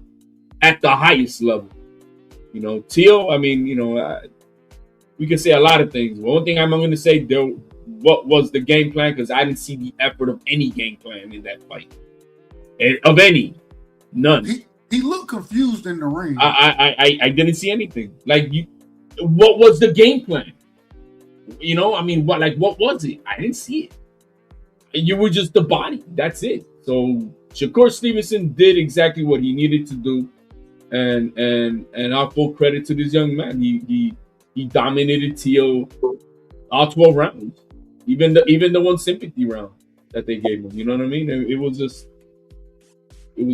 bad. Bad underperformance by Teal and great performance by Shakur. I mean, he did what he had to do that night. Made it look extremely easy. But you know, I don't want, you know, I don't think today's the day to be the excuse card of anything like that, or not even excuse, just to break down what happened to Teo. I can only say that the Shakur Stevenson that showed up to do what he had to do and beat Teo the 12 rounds. I mean, that's just plain and simple. Yeah. Nah, man, I gotta defend HLD. He is Puerto Rican. Let him alone, man. Let him alone. That man Dub kill him today. Y'all let him alone. He not Puerto Rican. Why don't you look on his shorts, sucker? He was repping the flag. What the fuck?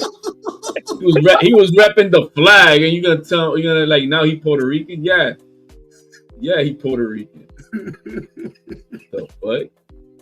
Hey, JD, I want to ask this, man. Second question. You been, and you know, we gotta come at you. You been the Teo expert on the show. You know, I'm the Devin expert. That's Lou is the Thurman expert. Well, the Thurman, yeah. Well, I just found out Tank got another warrant, so I don't know what's going on with that. The one from Baltimore? Yeah, I told him that. I told nigga last week, I said, Tank got that. They thought he was on probation. I said, he's not on probation. That black judge hate Tank Davis. He gonna be in trouble, man. I feel sorry for the kid, but it is what it is. Let's get back onto this Teo kicking. Exactly. Hold on, but let me ask this, HLD. So when we listening to the corner instructions, right? Oh man, I heard him so bad. Let me ask you. What was your thoughts about those corner instructions? And look, man, me and my family, we were 6 deep, and we were right there, man. And I didn't have no words, bro. I don't know if I've ever heard you speechless. I don't know if that's. Look, because the truth of the matter is, it's. I don't want to get too personal into the deep shit, but the bottom line is a trainer problem. It's a family dynamic problem, and he's got to sort that shit out. He really does, because it's beyond just the trainer. The trainer's his father. His father's his family. His family's and it's just it's a whole dynamic of shit, and. Teo's got to I don't know, man. Teo's got to make some decisions in his life, because I think at one point in time you're supposed to be your own man. You get married, your all due diligence is to your wife and your children, not your extended family, not mommy, not papi, not sisters, not anybody. I don't care who it is. Your first due diligence is your wife, and there's just a lot of issues there that goes beyond. Yeah, the training, I don't think it's great, but I think that the issues go beyond a trainer. But I wasn't too happy. I wasn't too happy with in that corner, man, at all. And I didn't know, as parents, you know, myself, my father, my uncle, my cousins, bro. I didn't know. I didn't like anything that I saw at all. The chat asked us earlier. Me and Lou both agreed and we were waiting for you, but we both agreed. Yes, Teo probably needs to get somebody else in his corner at this point. You broke down the family dynamic. I don't know nothing about that, so I can't speak to it. But as far as training goes, do you think that he needs somebody else? And if who do you think would be the best option? What Teo needs in his life is not only a trainer, but he needs an OG mentor about life, about character, about how to deal with situations and things, and somebody who understands the dynamics and the toxicity of this fight game that can guide him the right way and have him see the light, because he's locked in a world where it's just not. I don't think it's conducive for him. Not as a man, not as a person. It's just not. Man, you talking like it's. Hold on, man. Like, nah, we're not gonna make this no sad story about Teofima Lopez. Everybody going through a lot of shit in their life, man. Everybody. But it's the same thing. Then you know, it's the same and a different way, but the same toxicity level that Tank's got in his life, right? Yeah, but you didn't give a fuck either. You killed him. No, but the difference is, one is about bullshit and hurting other people, and this is not. Mm-hmm. But still, what I'm saying is, You know, the difference between that issue, that toxicity outside of boxing that Tank's got is not the same that's around him when he's in training and in the fight game. Teal's toxicity is also part of his training, and it's a difference, and that's why that's what I'm saying. It's a family dynamic issue that he needs to sort out, because at least Tank could divorce himself from the, you know, the bullshit that he's going through legally from the fight game. You know that Calvin Ford is not that toxicity. He's not, you know, the women, you know, all that shit. It's a different thing than what Teal's everything. It's family, coach. They're all the same. And he needs to. So Teal needs a mentor, a trainer, mentor to get him out there. And only two names in my mind that come to it that could be guiding for him well. That would be Robert Garcia, or that would be Ishmael Salas. Those two old men. We both said Robert Garcia. Go ahead. Yeah, I like Robert Garcia because I think he's beyond a trainer, and I like Ishmael Salas. He's also beyond a trainer. You know what I mean? He's a handler. He's a friend. He's a guidance. He's you know, to take like into the movies. He's what Mickey was to Rocky. You know what I mean? These type of trainers are everything in your life in every aspect, and they give you great advice about life. And he's, you know, someone you can talk to and break shit down. And I think that's what Teal needs. So Robert let me Garcia ask you this. Ishmael Salas. Let me ask you this, LD. Yeah. Teal, two questions. One, you mean to tell me all these fighters he done fought, people say this man is like that. So one, he don't know how to fight a southpaw. Two, he don't know, I mean, his father, or who the second trainer is, didn't give this man any kind of instructions at all, and he tried to outbox a masterclass boxer. Yep, that was stupid. There was no game plan. Now, as far as the technicality of this fight, like I said from the get, what the fuck was the game plan? Because I didn't see it, and it obviously is not. I think all of us know. And any panel that you go on, Teal's got to go in there as an aggressive motherfucker. He's got to put the pressure on him. He's got to let go of them hands. And what we saw is it's like what we saw with Serrano and Katie Taylor 3. Serrano trying to outbox a boxer. Like, what? That ain't gonna work. That was not gonna work. Teal needed to be more of a Duran Leonard 1. He needed to be like Duran was. Pressure him, be nasty, be a motherfucker. And he was none of that. I really don't. There was no game plan. There was no game plan. Tell me what Teal was trying to do that day. It was no game plan. I don't know what the fuck he was trying to do. I didn't see it. I didn't. There's no excuse. He just got his ass whooped, you know. And it wasn't an ass beating, but it definitely lost every fucking round with a jab, and that's it. There was only 367 punches thrown in this fight by Shakur. So it is what it is. Hey, 105 of them was the jabs. Were jabs. Were jabs. It's like what the fuck were you doing? I don't know, man. I don't know. It was the worst constipation fight I've seen. Like the fighter had no what come on now. That was not. That was not Teal. That was not Teal. I don't know what the fuck happened. I don't know what the fuck was going on. But I know he was not prepared, and he paid for it. Well, my thoughts is that was Teal. That's been a Teal we've been seeing in the last 4 fights. Like, he ain't care. Brought 2 fighters down to 130. I mean, not Teal. I mean, but the last 4 fights, he just looked like he was just not into it no more. Even when he asked people, what did he say there about, is that me or am I sorry or should whatever he said when he was against Sandra Austin. It's like, yeah, he Taylor. You whooped on Taylor. And no, we're not giving him that. We're not giving him that. Yeah. You're not going to give him Barboza? I'm not giving him that, and I'm not giving him that. You can rebuttal late. Okay, well, y'all can rebuttal late. I'm not giving him that. But his last 4 fights, he just didn't look like the Teofimo at 135. Knocked nobody out, no power, no care in the world. So you telling us So evidently he been going through. I know he have, because with his divorce with his wife going through that stuff. No, he's not divorced, man. He's No, about to have another baby and okay, well, the shit. stuff he been going with his wife, going back and forth with the baby and all that stuff.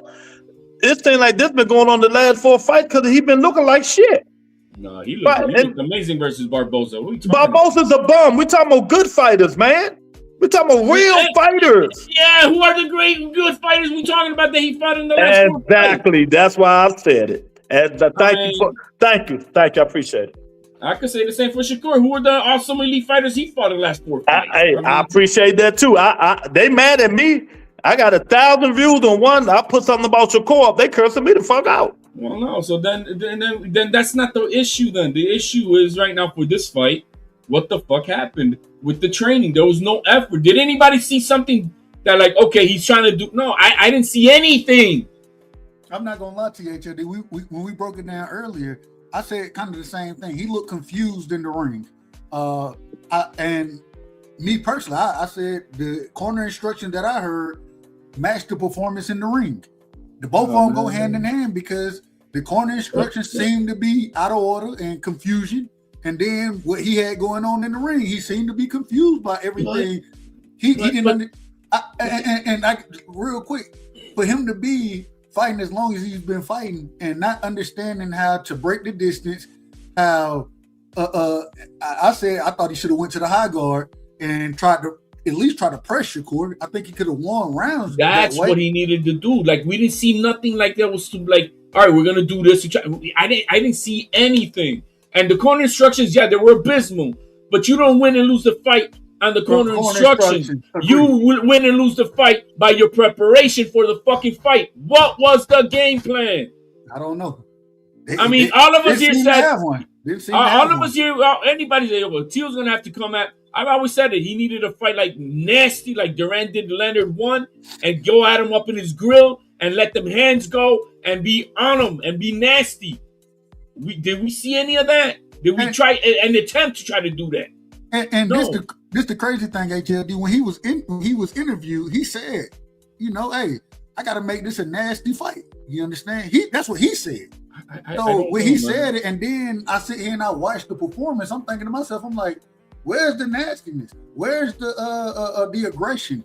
He tried to box with the man. Matter of fact, exactly. I'm watching the shit and I'm saying, nigga, at least put high guards up or something. You ain't doing nothing.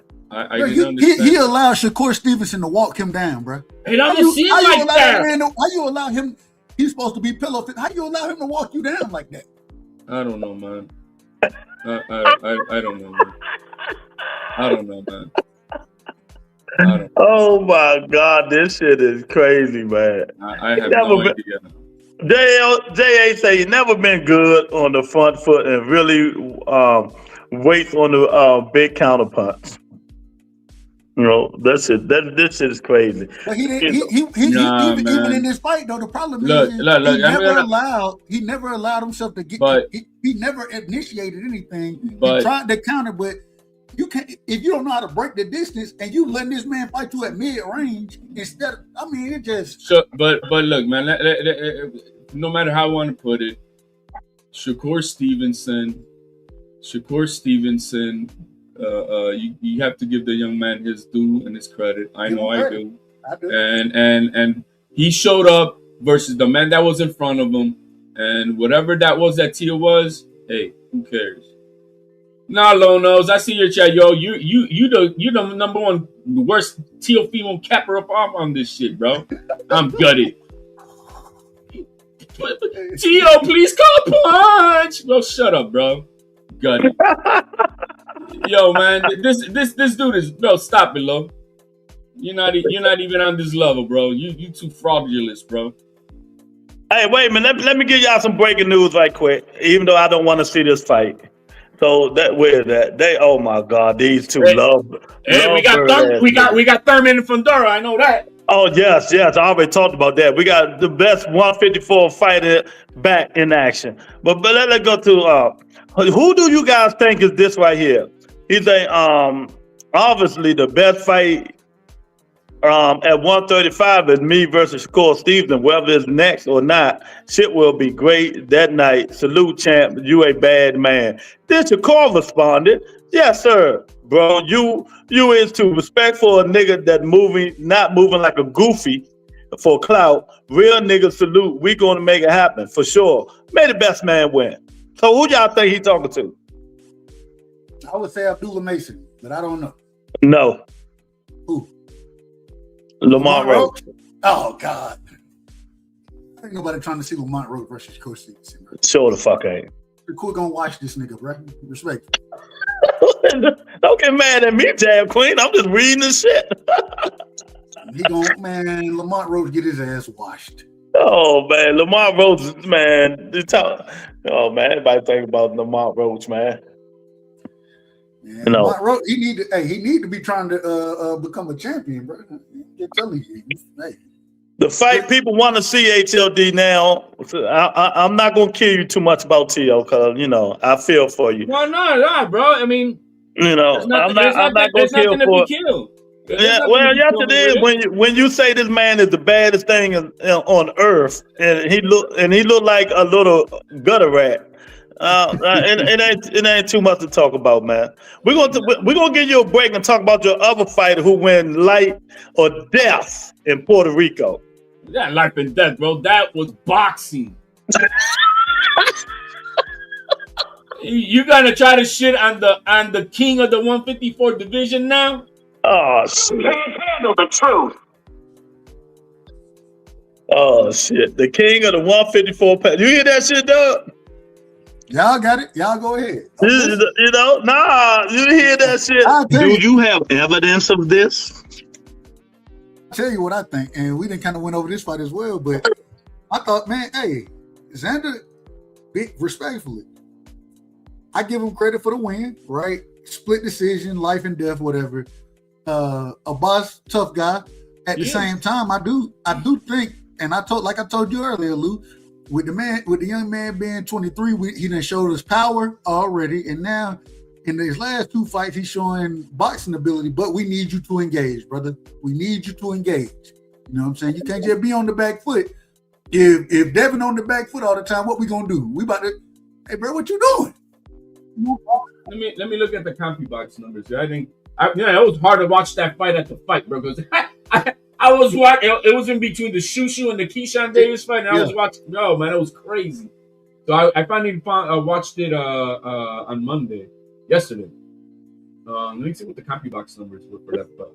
But I do think that because, man, with him being 23 years old, unified champion, now he's showing different wrinkles in his game. I think that he has a lot to build off of as far as what he showed us so far. If he could put the power and the movement, the foot movement ability that he's shown so far, if he can put it all together, man, I think he could be dangerous. I think he can be really dangerous. I know you don't believe so, Lou, but I do. I think Xander can be very dangerous. You believe ghosts are real. Shit. All right, here we go. I'm just waiting on Thurman. I'm just waiting on Thurman to knock out this group guy on the 28th. No, on March 28th. And then I want to see Thurman and Xander. I would love that fight. Me too. I would love that fight in Puerto Rico. Yeah. Why y'all want all the fights in Puerto Rico? Because you saw that stadium how we sold, bro. Man, nigga, nobody give a fuck about that shit. Don't nobody want to keep. So you mean to tell me he can't fight out of Puerto Rico? Is that what you saying? Yo, that's just his first fight ever. What are you talking about? You know what I mean? I'm just saying. He said in that fight he want to fight in Puerto Rico. He want to fight in Puerto Rico. He said that to Oscar. He told for Virgil Ortiz, we can make the fight here. Ain't nobody going to Puerto Rico to fight him. Then don't go, bro, because it's still here in the country. What the fuck? It's no different than So what? Let me see. He threw 748 punches in that fight. That man is the weakest fighter at 54. He's the weakest link. No, he ain't the weakest link. All right. I ain't gonna say nothing else about it. Hold on. Real quick, we know that ain't true, Lou. And the reason we know it ain't true is because if he the weakest link, not true. hold on. At 54, we just watched Josh Kelly go out there and put hands, and I ain't gonna say put hands. Let me rephrase that. Outbox Murtazaliev. We just watched it. Murtazaliev probably he seemed to be the weakest link at this current. Well, I told y'all was giving him all that credit, but yeah, do put somebody that can box and punch, but not run. That dude ran the whole fight and beat that man, landed 10 punches. Bro, he threw 748 punches, landed 176 to Baral's 611 and 134. That man landed 3 punches around, man. No, I ain't talking about Xander Zayas. Yeah, y'all talking about two different fights. He talking about HLD, talking about Xander. You talking about? Yeah, I'm talking about. I gotta catch that fight, guys. I mean, what was the impression of that fight? Even though I had thought Josh. Don't watch it. You're gonna get mad. It was like when Booth fought Kerr in the first fight. So what you gonna see? Murtazaliev, he got dropped like Josh Kelly dropped him. I can't remember what round it was. He was all balanced. Josh Kelly hit him with the jab in his He dropped him. Did he drop him or not? Can I explain how he drop him? Mean he knocked him down. I mean, knocked him down on his ass or his back. That's what I look at it. His glove hit the canvas. Glove hit. He got that's well. Explain it the right way, nigga. Man, he dropped him. He was all balanced. He hit the man. He went back with the glove, hit the canvas. If you get knocked down, HLD, if you get knocked down in the fight, do we not? As I just said, it's a knockdown. Do we not? When you get knocked down in the fight, do we not say you got dropped? Do we not say that? No, we don't say that shit. You say you out it. of order. You out of order. You say that shit. Yeah, hey, stop. Hey, Doug, you know what? I don't remember asking you a goddamn thing. You hate, man. Stop hating. No, we don't say that. Well, look. I mean, even how if your glove touch the canvas is a knockdown. If you it's get a knocked knockdown. down, you got dropped. That's what we say. You got dropped. You say. I understand the nuance and the difference of it, and to me, when you get dropped, I want to see your ass on the ground. Exactly. Man, if you get knocked down, you got dropped. But you got knocked down. You got did he get a knockdown? I guess. Let me tell you how the fight went, because I watched the fight. The man landed 3 punches around and won the fight. You did a Devin Haney? Yep. Yeah, definitely. Or because he's won. I could say he did a Teofimo, but Teo didn't win the fight. That dude ain't land 1 punch. That nigga was fighting in the air like what's my man name? Boys in the Hood when he was punching the air. That was Teofimo. Oh shit, you are right about that damn warrant. I was reading. I didn't even know about the warrant, but real quick, the thing is this though. Even with Josh Kelly fighting the way that he fought, right? He fought on the back foot the entire night. He picked his spots here and there. He'll throw a punch here, punch there, jab. Nothing serious. You know what I'm saying? He got clipped. You know what I'm saying? I believe it was the left hand to the forehead he got clipped with. Got dropped. He seemed to be hurt. He ended up holding on for that round, recovered, and then he went out and ended up winning the fight. But it wasn't nothing beautiful to watch. I'm telling you that. It wasn't. I'm telling you. Oh my! I was so mad. I only give him the fight, man. I'm so mad at that shit. Man. Man. If the fight went in the UK, I don't know if he would have won the fight. That shit was crazy. But anyway, back to Teofima Lopez, man. So what's next? What he can do? Is he moving to 47, and why is he moving to 47? I really don't know. I normally have an inclination exactly what it's gonna be, but I have no. I mean, yeah, he says he wants to go to 147, but he's got too many. To me, there's just too many fucking other issues that need to be handled correctly. And if you don't handle these things, I don't. You know, like I don't know what's going to be the future. I mean, I really don't.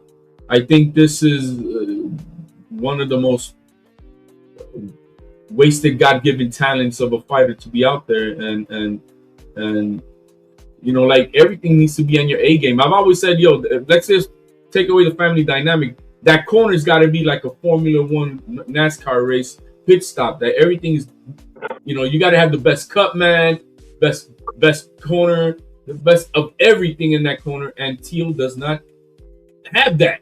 And they couldn't stop that eye from bleeding. The left went. It's just like what the. This is not the first time I've said that. It is not the first time. Like it was since the Cambosos fight.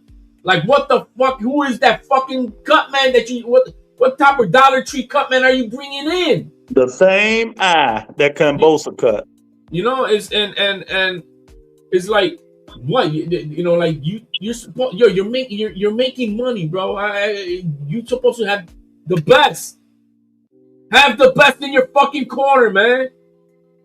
Oh, wait a minute. I forgot to tell y'all. So we got everybody on here. Let me give y'all some breaking news.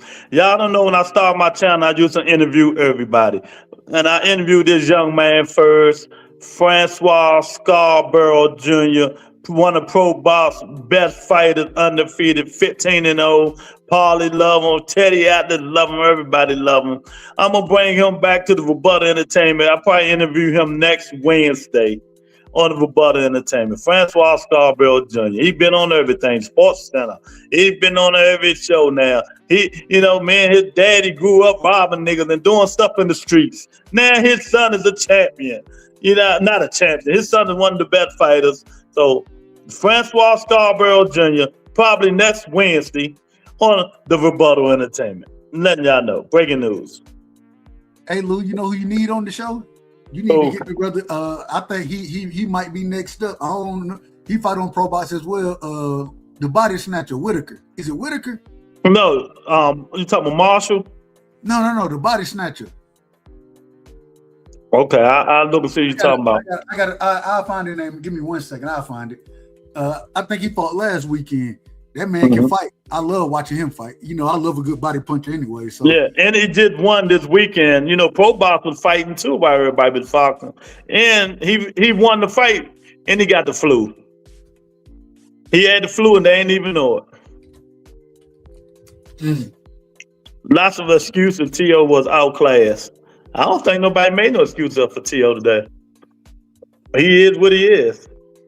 You gotta be, delusional to come up with, because the only excuse is, look, there was no game plan. I don't know what the fuck was the game plan, but there was none. If HLD and Punch Drunk not delusional, ain't nobody delusional. It's a shame, man. Hey, real quick, HLD, let me ask you this. Yes, sir. We done kind of went it as far as with Teo goes. Shakur is talking about now. He according to him, he either want to move back down to 35 or he want to fight Conor Benn. Conor Benn got in the ring with him. He said he want the same rehydration clause that Conor Benn put on Chris Eubanks Jr. Man, what do you want to see, in your opinion, from Shakur Stevenson moving forward? I think there's no money at 135 for Shakur Stevenson. There just isn't. There's no big fight at 137. So I wouldn't mind seeing a Hitchens Shakur at 140. But I don't think Hitchens is gonna come out of that Duarte fight. I don't know if he's gonna win that fight. But so if that's the fight they want to make, let it happen. I think that Conor Benn will bring the type of style of fight that needs to be brought to Shakur to try to beat him. 1000% correct. Clarissa Shields don't want it to happen. That's the style that man fuck Clarissa Shields. But I think that's that Conor Benn will bring the type of style of fight that's needed to beat Shakur. Or at least a good attempt at it, because that would be the style. It's his style, a brawler style, all out style, relentless pressure, letting your hands go, be rough, throw them back. When you get clinched, bro, I'm gonna ragdoll you around. That type of shit. I think that kind of Ben brings that. So I wouldn't mind seeing that fight, because really and realistically, with the Shakur Stevenson style, who's built to beat him out there? Yeah. Who? I think him and Devin. I think that'll be a hell of a fight. He beats. I want to see him fight. He beats. And if he beat him, I ain't got no problem. But I still think What makes you think it'll be a hell of a fight, though? It won't be a hell of a fight, bro. It'll be a staring contest for 12 rounds. But that's how y'all look at it. Well, Shakur beats him. I said this earlier. when I say hell of a fight, I ain't saying it's gonna be no slugfest, nothing like that. It's gonna be a high level chess match, and I told that's you, a hell of a fight. That's a hell of a. Hold on, Lou. Hold on. Nigga, say the word. I'm gonna make you say the word. Nigga cannot talk. We didn't have to use that until now. Yeah, we had to mention Devin Haney's name. We had to use Devin Haney's name to say it. Nigga cannot talk, man. You out of order. I'm trying to tell the truth around here. Listen, what I'm trying to tell you is this. When I say a hell of a fight, I ain't saying it's a slugfest or hell. It's probably not gonna be a fan-friendly fight. You know what I'm saying? The casual guy, the casual individual is not gonna love it. But like I said, purists that understand the sport of boxing love to see. I want to see what do y'all take away from each other? You know what I'm saying? I love to see shit like that. And even though it looked boring to y'all, I ain't gonna say y'all, it looked boring to individuals who don't know what they're looking at. To me, it's exciting to watch two boxers take things away from each other and make it make it a true chess match in the ring. I think that's the antithesis of great boxing, in my opinion. So I would love to see that fight. Yo, rebuttal. What does the right side mean by y'all, man? What you mean by y'all? I don't know what the fuck you talking about. I don't even know. Lou, let me call. I'll put the names on it. Lou. I'm sorry. When I say y'all, I'm talking about Lou specifically. let me put the names on here. Okay. I name the names. It is what it is. I'm just saying. Hey, TLD. He said a high level chess match. Now, when you watch chess live, what do you do? Yo, man, if it's speed chess is one thing, but if we're talking about just regular chess, yo, man, we're gonna see 300 punches by both fighters in a 12-round fight. That means 150 punches each in a 12-round fight. There's just gonna be a staring contest. When I say high level chess match, and like you said, speed chess, you know what I'm saying? I ain't saying you just get to take it. No, hey, I play my move, I hit the clock. You play your move, you hit the clock. I'm talking about high level here. So anybody who know anything about chess will tell you high level players what they play. They don't play. They don't just sit there without a timer on it. Nah, man, right, you make your move. And then you hit your timer. You got 3 minutes. I got 3 minutes. Let's see how fast we can make this thing happen. And let's see. Blitzkrieg is what they like to call it in certain places. That's what I'm talking about. That's the high level chess match that I'm talking about. Okay. All right. I'm not. To be honest, I rather see. What I'm gonna see from Devin Haney this year is hopefully Garcia fight that beats Barrios, and then we get that rematch. I would like to see that.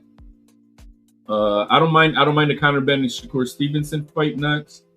I want to see my champion at 154 fight any of the other three guys out there, which could be Fundora Thurman, it could be Kelly or it could be Boots or Ortiz. I don't care. I don't care. You could fight any of them. I'm not gonna be like, oh no, you got no any of them. I'm okay with it. I think Xander versus, and respectful, I think Xander versus either the winner of Keith Thurman. If Keith Thurman I don't even know if he's getting the Fundora fight no more. Does anybody know? No, they announced it. It's already announced. I just told you the day when they fight, though. You said March 28th? Yeah. Okay. I thought okay. Fundora. I want to see the winner of that fight against Xander Zayas. I think that'll be, in my personal opinion, man, you keep doing your thing. Unified. That's a good fight. I would love to see. Now let me tell you how it's gonna go. If Fundora win, they won't. If he fight Xander, it won't go to Puerto Rico. Keith Thurman will go to Puerto Rico. Yeah, Keith Thurman will. No, but Xander through Puerto Rico, New York, either one. It'll be in the summertime. He's gonna sell out MSG, or he's gonna sell out the. No, he ain't gonna sell out nothing because don't nobody know him but Puerto Ricans. No, Keith Thurman will sell it out. Hey, Puerto Rico. Wait, what are you talking about? I mean, not Puerto Rico. Don't nobody know Xander. Now I was thinking about somebody else. Don't nobody know who he is. Yeah, okay. You're on that BS. So you really think if you go outside right, well, not you. What I say, if you go outside now and 20 people. Nobody knows. Xander is. How many people you gonna say they know who he is? Maybe two. There's 3 million Puerto Ricans in New York, and half of them are gonna try to get tickets to that fight.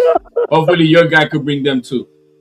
Oh man, you know the man not that known, man. You got to be. He's known in the market. You got to know the marketplace. He's gonna be known where he's at in you PR. got to be known more than Puerto Rico and New York.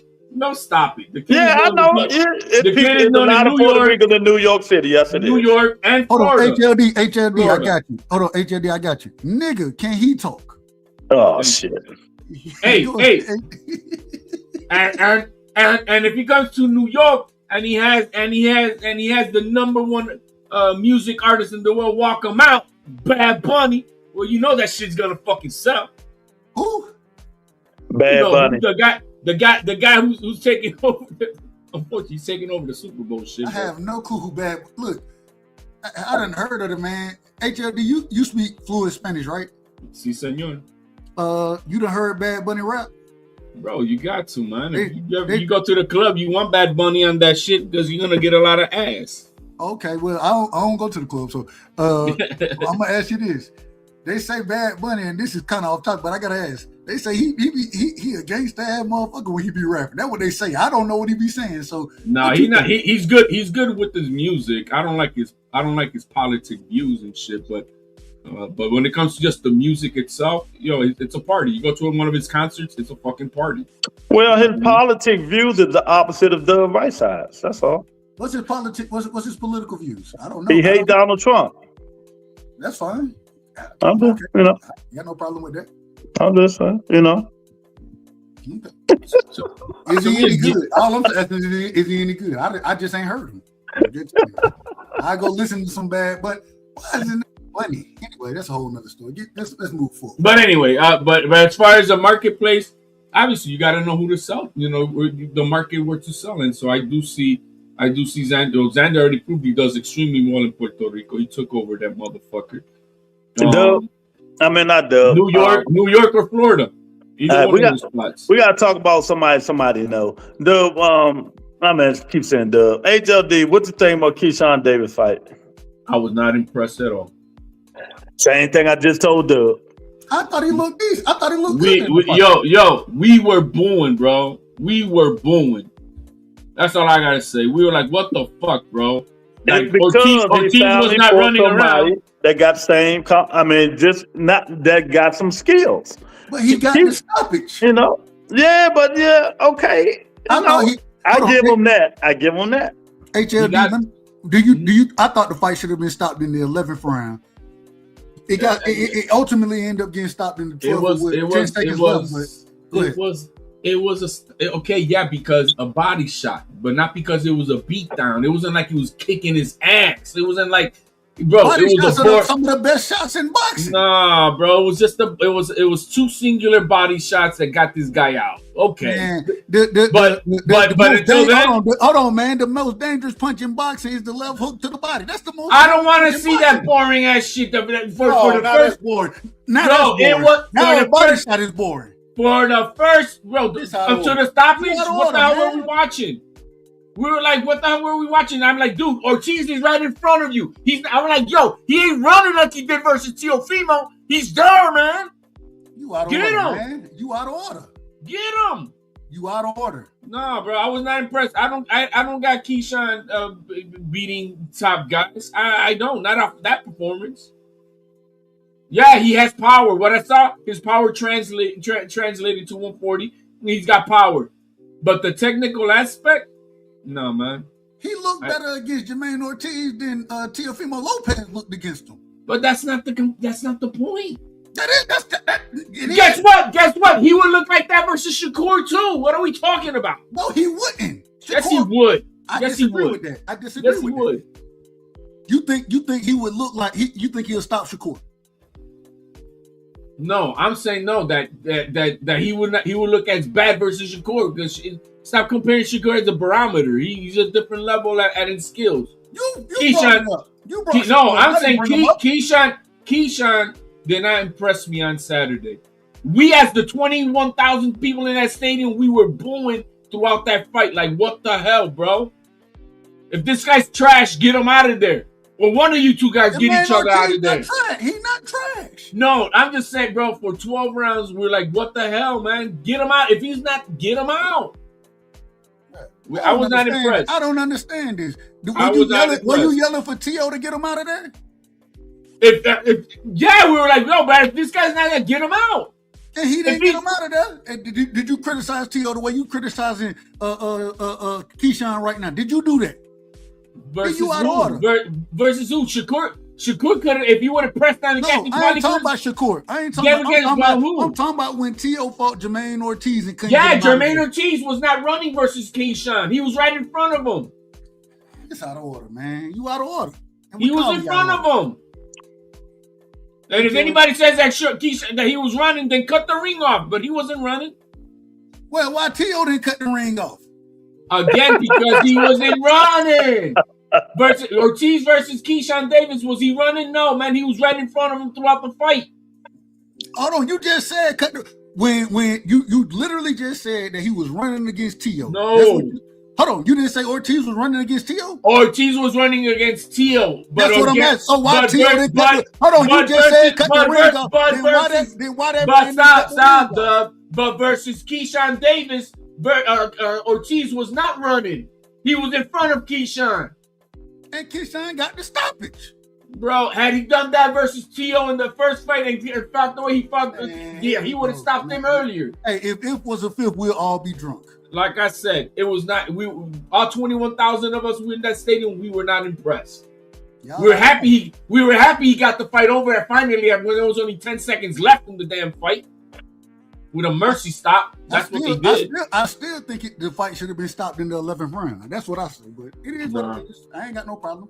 Go ahead. But why stop? He got up at 9, right? And shit. I mean, say it again. Why did he need to be stopped? He got up at 9. Because he got up at 9 and then continued to take on a barrage of a beating.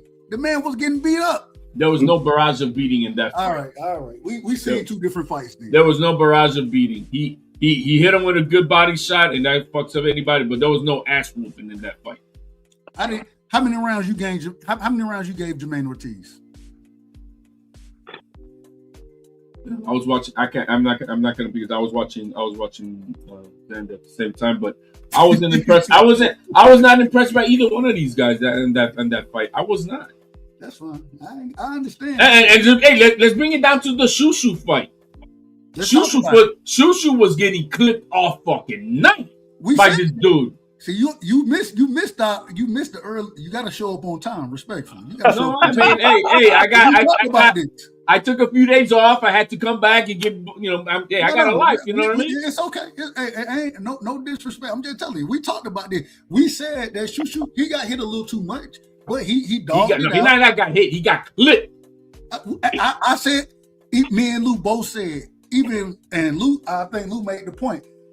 When he didn't even get hit on the equilibrium, he got hit behind the head. Yeah, that was the back behind the head shot. But I think he was hurt. I agree 100%. Yeah, he was hurt.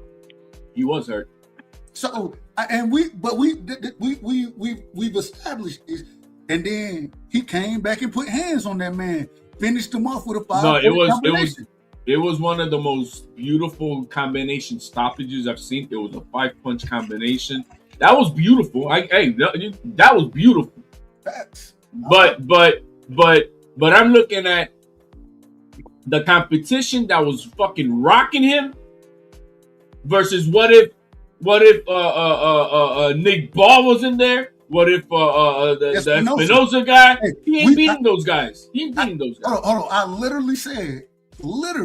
We said all that just before you even came on HLD. We said the same thing. We got to see what happens. I think he struggles with Espinosa. I think he beat Nick Ball, but I think he struggled with Espinosa. I think he struggles terribly with Espinosa. I think that's a close fight right there. Espinosa 10 feet tall. It is what it is. Hey, Espinosa gonna hit you with them bows. He gonna hit you with them elbows. So Espinosa's only 2 inches shorter than Pandora, man. He's 6'4". Is he really 6'4"? Yeah, 6'4" and 126 pounds. How do you even make? I don't even know how that works. I'm 6'5", and I ain't weighed 126 pounds since Since you were 9 years old. Since the 8th grade or something like that. Hey, I don't know. hey, Dub, I got something for you, man. Sebastian Fundora versus Keith. I ain't got. Yeah. That's a horrible fight for Keith, but good luck to him. Right. Good luck. All right. Yeah, it's a yes, it is. The Sebastian Fundora, that man throw uppercuts from the other side of the ring.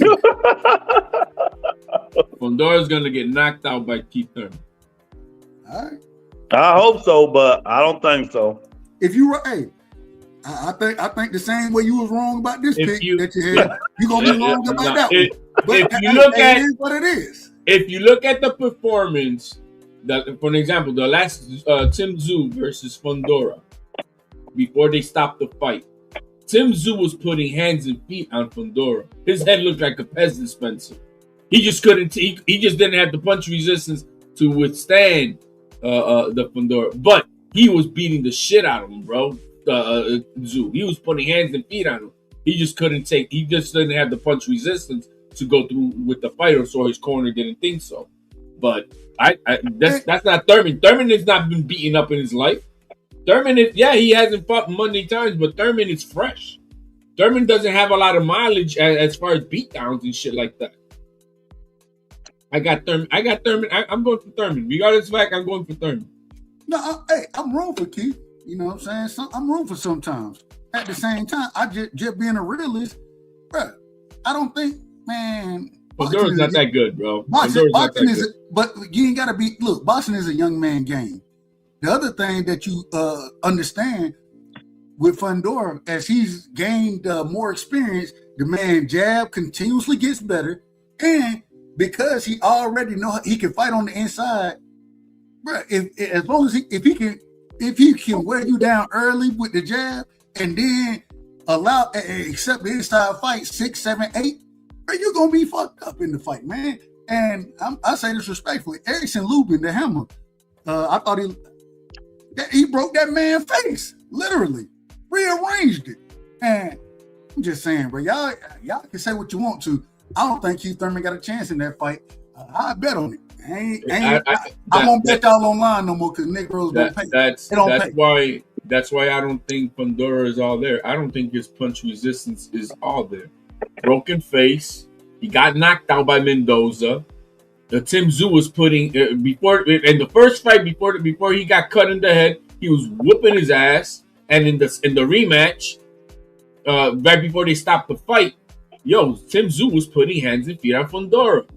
So I do see that Thurman, who does not have a lot of damage high mileage in his fight years, his experience is gonna beat him. I think his experience is gonna beat him.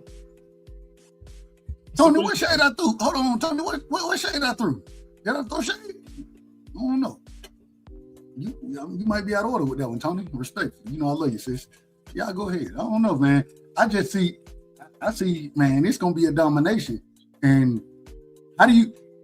It ain't gonna be no domination. Stop the bullshit. The size difference alone. I don't give a fuck if he was 9,000 foot tall, nigga. This Keith Thurman. And it ain't Devin Haney, nigga. Who cares? Yo, Mendoza is smaller than Thurman, and he knocked him out, bro. Mendoza closed his eyes and threw a lucky punch. It wasn't a lucky punch, bro. That man, go watch. The man's eyes was closed when he threw the punch. Go watch. So we don't know. Let's get back to order, man. We don't know. But we're gonna be out of order. Well, look, real quick. Thurman does know how to close his eyes too. Just some... I wasn't expecting that. I know one thing. I'll never see Keith Thurman get shut out and throw air punches. Nope. That's a damn sure. Hey man, I'm rooting for Keith. I hope sometimes I hope he get out there and do his thing. I hope he wins, bro. One of the things I like about Keith, I don't think he's scared of none of these guys. I think he'll fight them all, and because of that, that's why I want to see him win. Look, because I think he'll go try to unify. Fundora is a super duck. That's why Xander's got a belt, because he vacated the belt, asking for a rehydration clause on a mandatory fight. I don't think he's gonna come in. I think Thurman will fight Xander. Man, let me tell y'all, me and HLD was hoping for that fight because Fandor was going to beat the holy living shit out of Xander Zayas. Bro, you guys got this guy on a pedestal that he don't belong. Yeah, well, we got him on the pedestal fighting that nigga. That's the damn show. Yeah, that's why he vacated, bro. We ain't had time. He had other bigger fish to fry. Yeah. Is he asking Thurman for a rehydration clause? Why would he do that? Because he did that to Xander. Man, get out of here, man. Yeah, then why? Hold on. How you 6'4" fighting at 150? No, 6'6". 6'6". Fine. How you 6'6" fighting at 154 and asking niggas for rehydration? That don't even make sense. I don't believe he asked him for no rehydration. You don't have to believe it's out there, bro. What are you talking about? But send me the article. What the hell?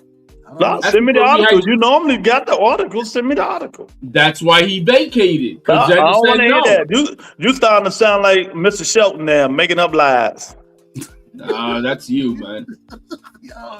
Hey man, nigga cannot talk, man. Damn, man. Shout out to Nigga Cannot Talk. Shout out to Nigga Cannot Talk podcast, HLD, Rebuttal Entertainment, Dub Brightside, man. Y'all hit the like button, man. Hit the like button. Y'all ain't gonna get this right here anywhere else. Y'all not gonna get my man right now, this comment right here that I'm reading, bro. He don't give a shit about any of them, bro. Teal done, Shakur's ass, and Devin ain't shit. At this point, everybody trash in boxing. At this point, everybody. Hey, I bet he's a Tank fan. That's what it is.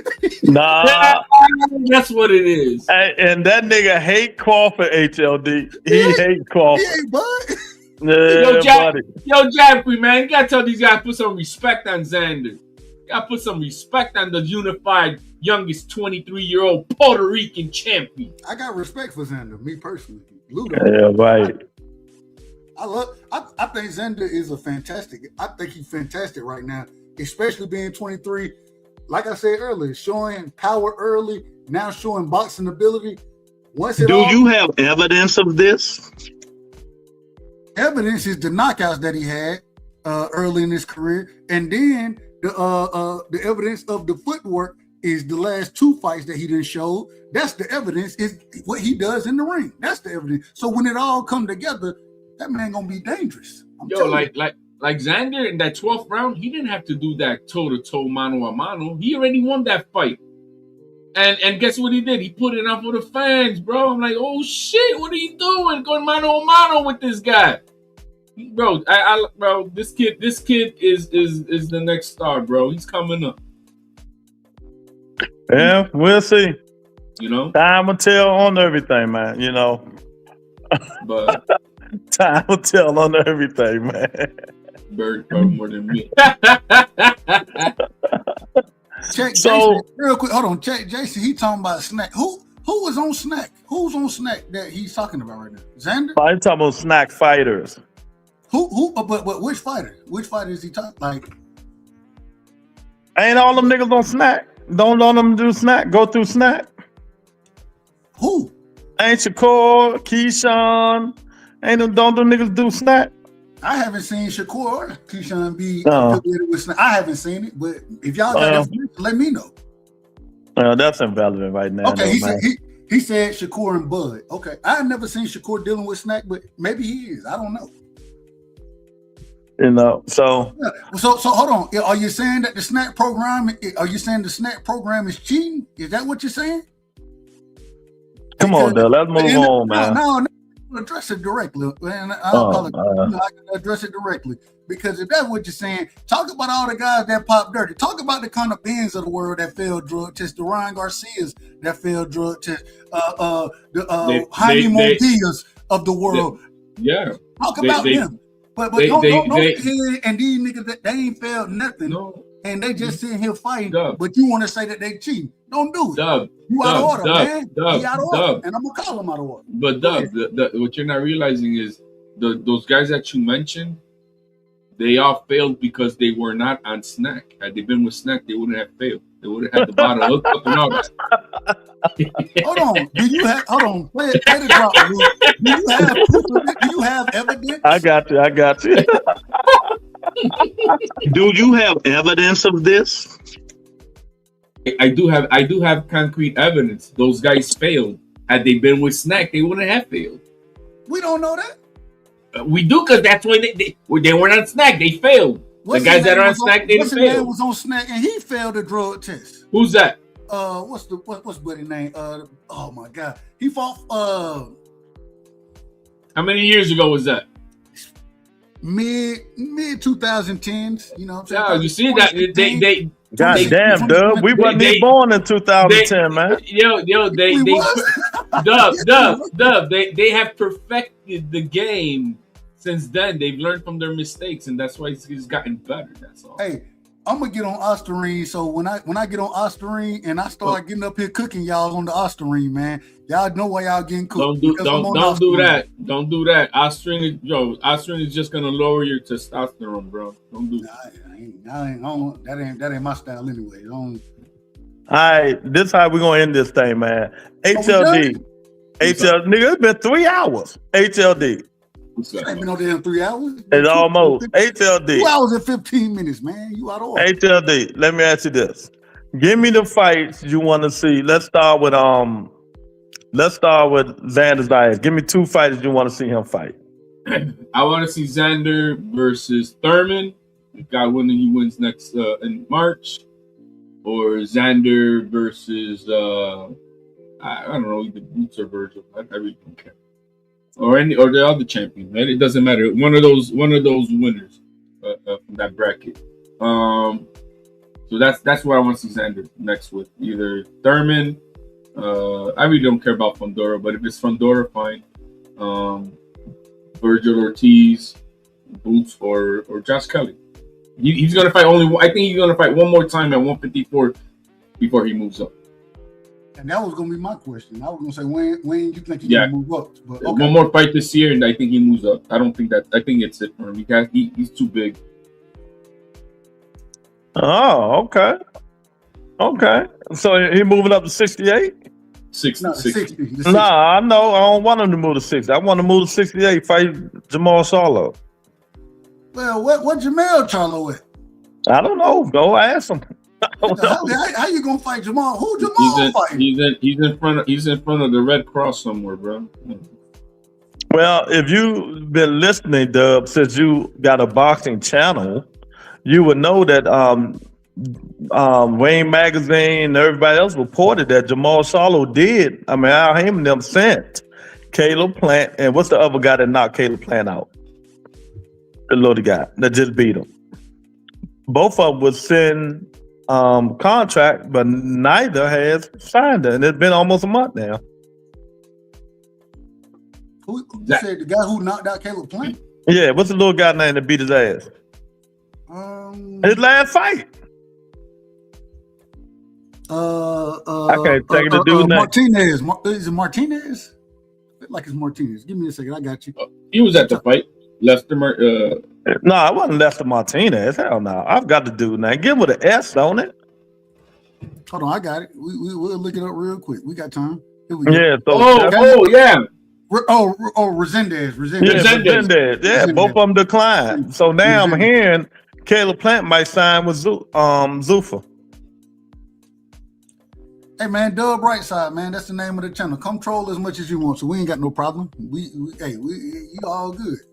Come troll as much as you want. I'm hearing Caleb Plant might sign with Zuffa.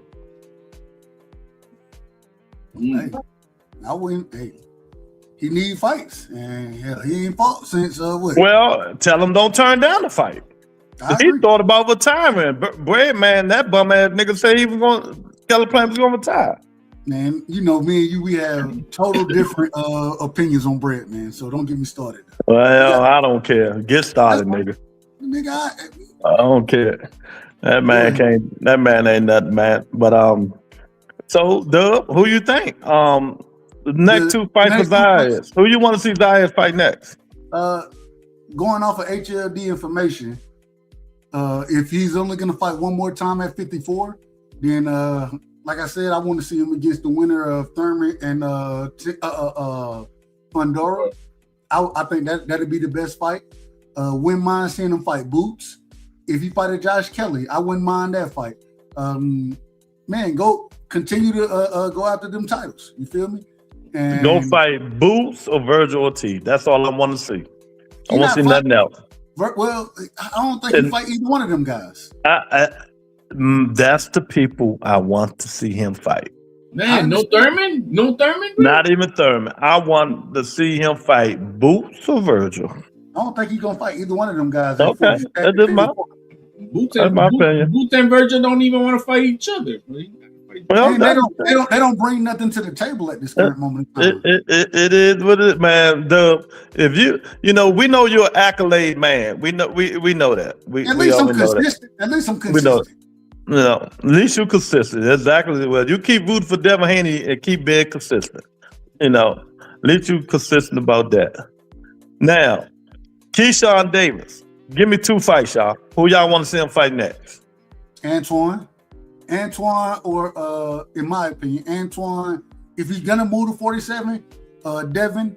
I ain't got no problem with the Lewis Crocker fight, but Antoine and Devin, those are the 2 fights I want to see him in next. I got Devin beating Keyshawn. I agree. After what I saw on Saturday, I do see him. Technically, I think the only way Keyshawn wins is if he stops him. You know, but I don't think technically it's so. Who do I want to see Keyshawn fight next? It's just, do we know what he's gonna do? Is he gonna stay at 140? He's going to fight Coker. He's fighting Coker of the UK.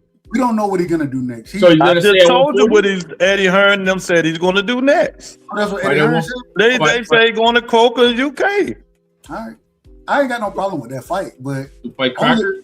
If he make that fight, then that mean I want it. Okay, go get a belt, then go unify. You know, that's what he said. He's gonna go get the belt and then go beat Devin ass. That's what he said. And ain't got no problem with it. But I do want to see.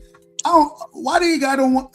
I said it earlier. Cracker's the 147 champion. Man, I want to see these guys fight Antoine. All these dudes at 40. Keyshawn, Shakur, Tio, anybody. I want to see him fight Antoine. Yeah, why but this man being ducked? Antoine's tied up with that Japanese guy. Man, he got Hiroka as the mandatory. He fulfilled his mandatory on the Ryan Garcia versus Barrios fight. I believe on that card, I believe he fulfilled his mandatory. Yeah. Right. So what's the problem? It shouldn't be no issue after that, right? They don't whisper that nigga name. I want to see, man, get that man some smoke. Respectfully. Yeah, I want to see all this. Man, y'all, these niggas need to mix it up. Stop all this ducking, man. Stop all the running. Well, and he even told Keyshawn live. He said, "Keyshawn, you my boy. I will give you 1 fight to fight, get acclimated to 140, and if you want to shout at the belt, come see me." Come see. And you know what's so interesting? Shout out to Batman. Rest in peace to Batman. Batman, he always, and the Russell family in general, what they always say. Shit, you want to? Hey, we'll let you get acclimated. Yeah. Right? But if you want a chance at, we're gonna get a belt, and this was before Antoine was a champion. That was Batman was telling me and him when we used to argue. He was saying, "Hey, Antoine will welcome Devin to the division. He'll welcome him." I said, "I ain't got no problem. I want to see the fight." You know who's the dark horse still at 140? Prelude. Well, exactly. Exactly. That's my guy. I fucking Prelude. Wait, you know what? And I forgot about who's up. Yeah. What can Shakur do against Prelude? That's a bad matchup style for Shakur. I just forgot that. That's a bad matchup. Even though we know Shakur don't like fighting people who come forward. Prelude long, he's strong. He's long, bro. Exactly. I think you know what I was on Mills earlier, and I'm like, bro, but that's the name. I forgot about that's the man. I think Puello is he's the dark horse at 140, and I think and Antoine's got to get that back with him. So he keeps saying he's trying to get it back, but Prelude about to fight. He getting that rematch. I mean, he getting that Dalton Smith fight. Yeah, he beating Dalton Smith. Yeah, but that's who we fighting. Then maybe we could see a unification with Antoine. I would like to see exactly. that fight. Yeah. With the unification, that's a big fight. And a fantastic rematch. You Yo, understand? it is. Fantastic rematch. But- I'm with y'all. But you know what? If there's anybody who could beat Shakur at 140, that's gonna be Poyo. I would pick Shakur to beat Poyo. How? How's he gonna beat him at that length? And how? I think that the craftiness, the southpaw, I think he'll pick the lead hand to play you off. I think he has a better lead hand than play you, and I think them half steps back, they're gonna give Poyo problems. That half step back is gonna give him terrible trouble. And Poyo is like Hitman Hearns and shit, bro. He's longer than a motherfucker. you say he like who? Hitman Hearns, bro, long. Man, Poyo ain't no damn Tommy Hearns, man. You out of order. Ain't that? What? I'm talking about his length, bro. He talking about his length. He talking about his length, dog. I got that, but I'm just saying, Tommy Hearns was Poyo ain't on the stick like that. He ain't got that right hand, man. You out of order. You can't. I heard it, bro. You know, man. Rebuttal knew what I'm talking about. He knows what I'm trying to say. Man, I don't see the comparison. I don't see it. He's lanky, bro. That's what I'm saying. He's a lanky dude. I got you. You know, but that's about it. All right, man. What's next for Shushu, man? I think it's about time for him to move up, man. I think he need to go and start campaigning at 30. If he don't, I want to see him unify, right? The problem is, and he been calling out Steven Espinosa as well, right? You talk about him calling out Monster. Steven Espinosa? From Showtime? I said Steven. Raphael. I said my bad. Raphael Espinosa. I'm out of order. That's real quick. Does it say Showtime? You know, your guy's favorite 15-0 fighter is soon Showtime. Who? Mayweather. You said Floyd. He's suing Showtime. Yeah. For what? They owe him millions of dollars. He says. Maybe I'm going broke. That nigga about to be that 5 years. He gonna be broke as I am. Hey, Luke just called a spade right now. Nobody hear that shit. Hey, and they announced the fight June 27th in Greece versus some Greek guy over there. Mayweather fighting somebody in June? In Greece, yeah, June 27th in Greece. What the hell is going on around here? Hey, man. You can't live that lifestyle no more. Like 50 said, it's hard to keep up with that lifestyle, man. You know, they caught him in lies and all kinds of shit now, man. Oh well, it is what it is. Rich people problem. But I want to see Shushu. I don't want him digressing. I want him staying at the competition level. He either one of them champions or somebody. But that Shushu cannot be Monster Inu. Y'all give Monster Inu too much credit, in my opinion. I don't think Monster Inu that good. I said it. Well, I'm on record saying he can't be that good, but Shushu is not beating him. All right. I would disagree with you, but we'll see what happens. It won't be the first time. It ain't gonna be the last. Exactly. It is what it is. It won't be the first time, man. But you know, I just want him to stay consistent, get it better, and maybe in another year he'll be better, man. You know, I think Bam gonna get that fight before Shushu. I agree with it. Bam is closer to his weight though. He's close, like Shushu. I don't think Shushu gonna campaign too much longer at 126. I think he got to go to 130. Yeah, he gonna have to move up in a minute. Monster Inoue will beat the living shit out of Shushu. I disagree with you, bro. He was getting fucked up by that no-name dude on Saturday, bro. He got clipped. Carlos Castro ain't no name dude. Bro, he was getting clipped. He got clipped. I'm not talking. He got clipped several times. Have you seen Carlos Castro fight before? I'm sure you have. He's only known for dropping Fulton. That's it. Only no. Okay, all right. Go ahead. He fought Figueroa too. You don't think Carlos Castro can fight? No, he could fight. I mean, All They right. can't So fight. we give you credit when if a nigga can fight and you go out there and stop him, we give you credit for that, don't we? Ain't that what Hey, we doing? hey, Right here? But he hey, ain't no Dub, technical boxer. you notice how HLD is hard on every fighter except his? Just saying, bro. Y'all, come on, man. Carlos Castro ain't no damn scrub. Are you sure ain't? No, he's a come forward fighter. All right. Well, wasn't that Keyshawn Davis? 2 fights, y'all. Didn't we say Keyshawn already? We did Keyshawn. We already did Keyshawn? Yeah, because I said either he move up. I had no problem with him fighting Lewis Crocker, but I want to see him fight Antoine. Oh, okay, But if he yeah. move up and get that belt and fight Devin Nick. So All right, well, let's do Shakur Stevenson. HLD, go ahead. I'm gonna let you take. I really don't know what he wants to do. I mean, we're now talking about him wanting to fight Roach. But why go back if they're both right now at 140 because they both just fought at 140? Why not stay at 140 and fight at 140 for this belt? Why go back down to 135? That makes no damn sense. I said it earlier, HLD. I said the exact same. How the hell you gonna sit here and become lineal at 140 and then you talking about, well, either you going up to 47 to fight Conor Benn or you going back down to 35? Why not reign in the division? Fight the top guys in the division, man. Unify the division. Don't duck the smoke. Because he's not. Look, let's make it clear. And this is out of even his own mouth. He just wants big fights, and big fights does not mean belts. Big fights means just the big fights are going to bring money, and so that's what he's going to, look to be doing. So whatever name is going to bring in those dollars, that's where he's going to go. So,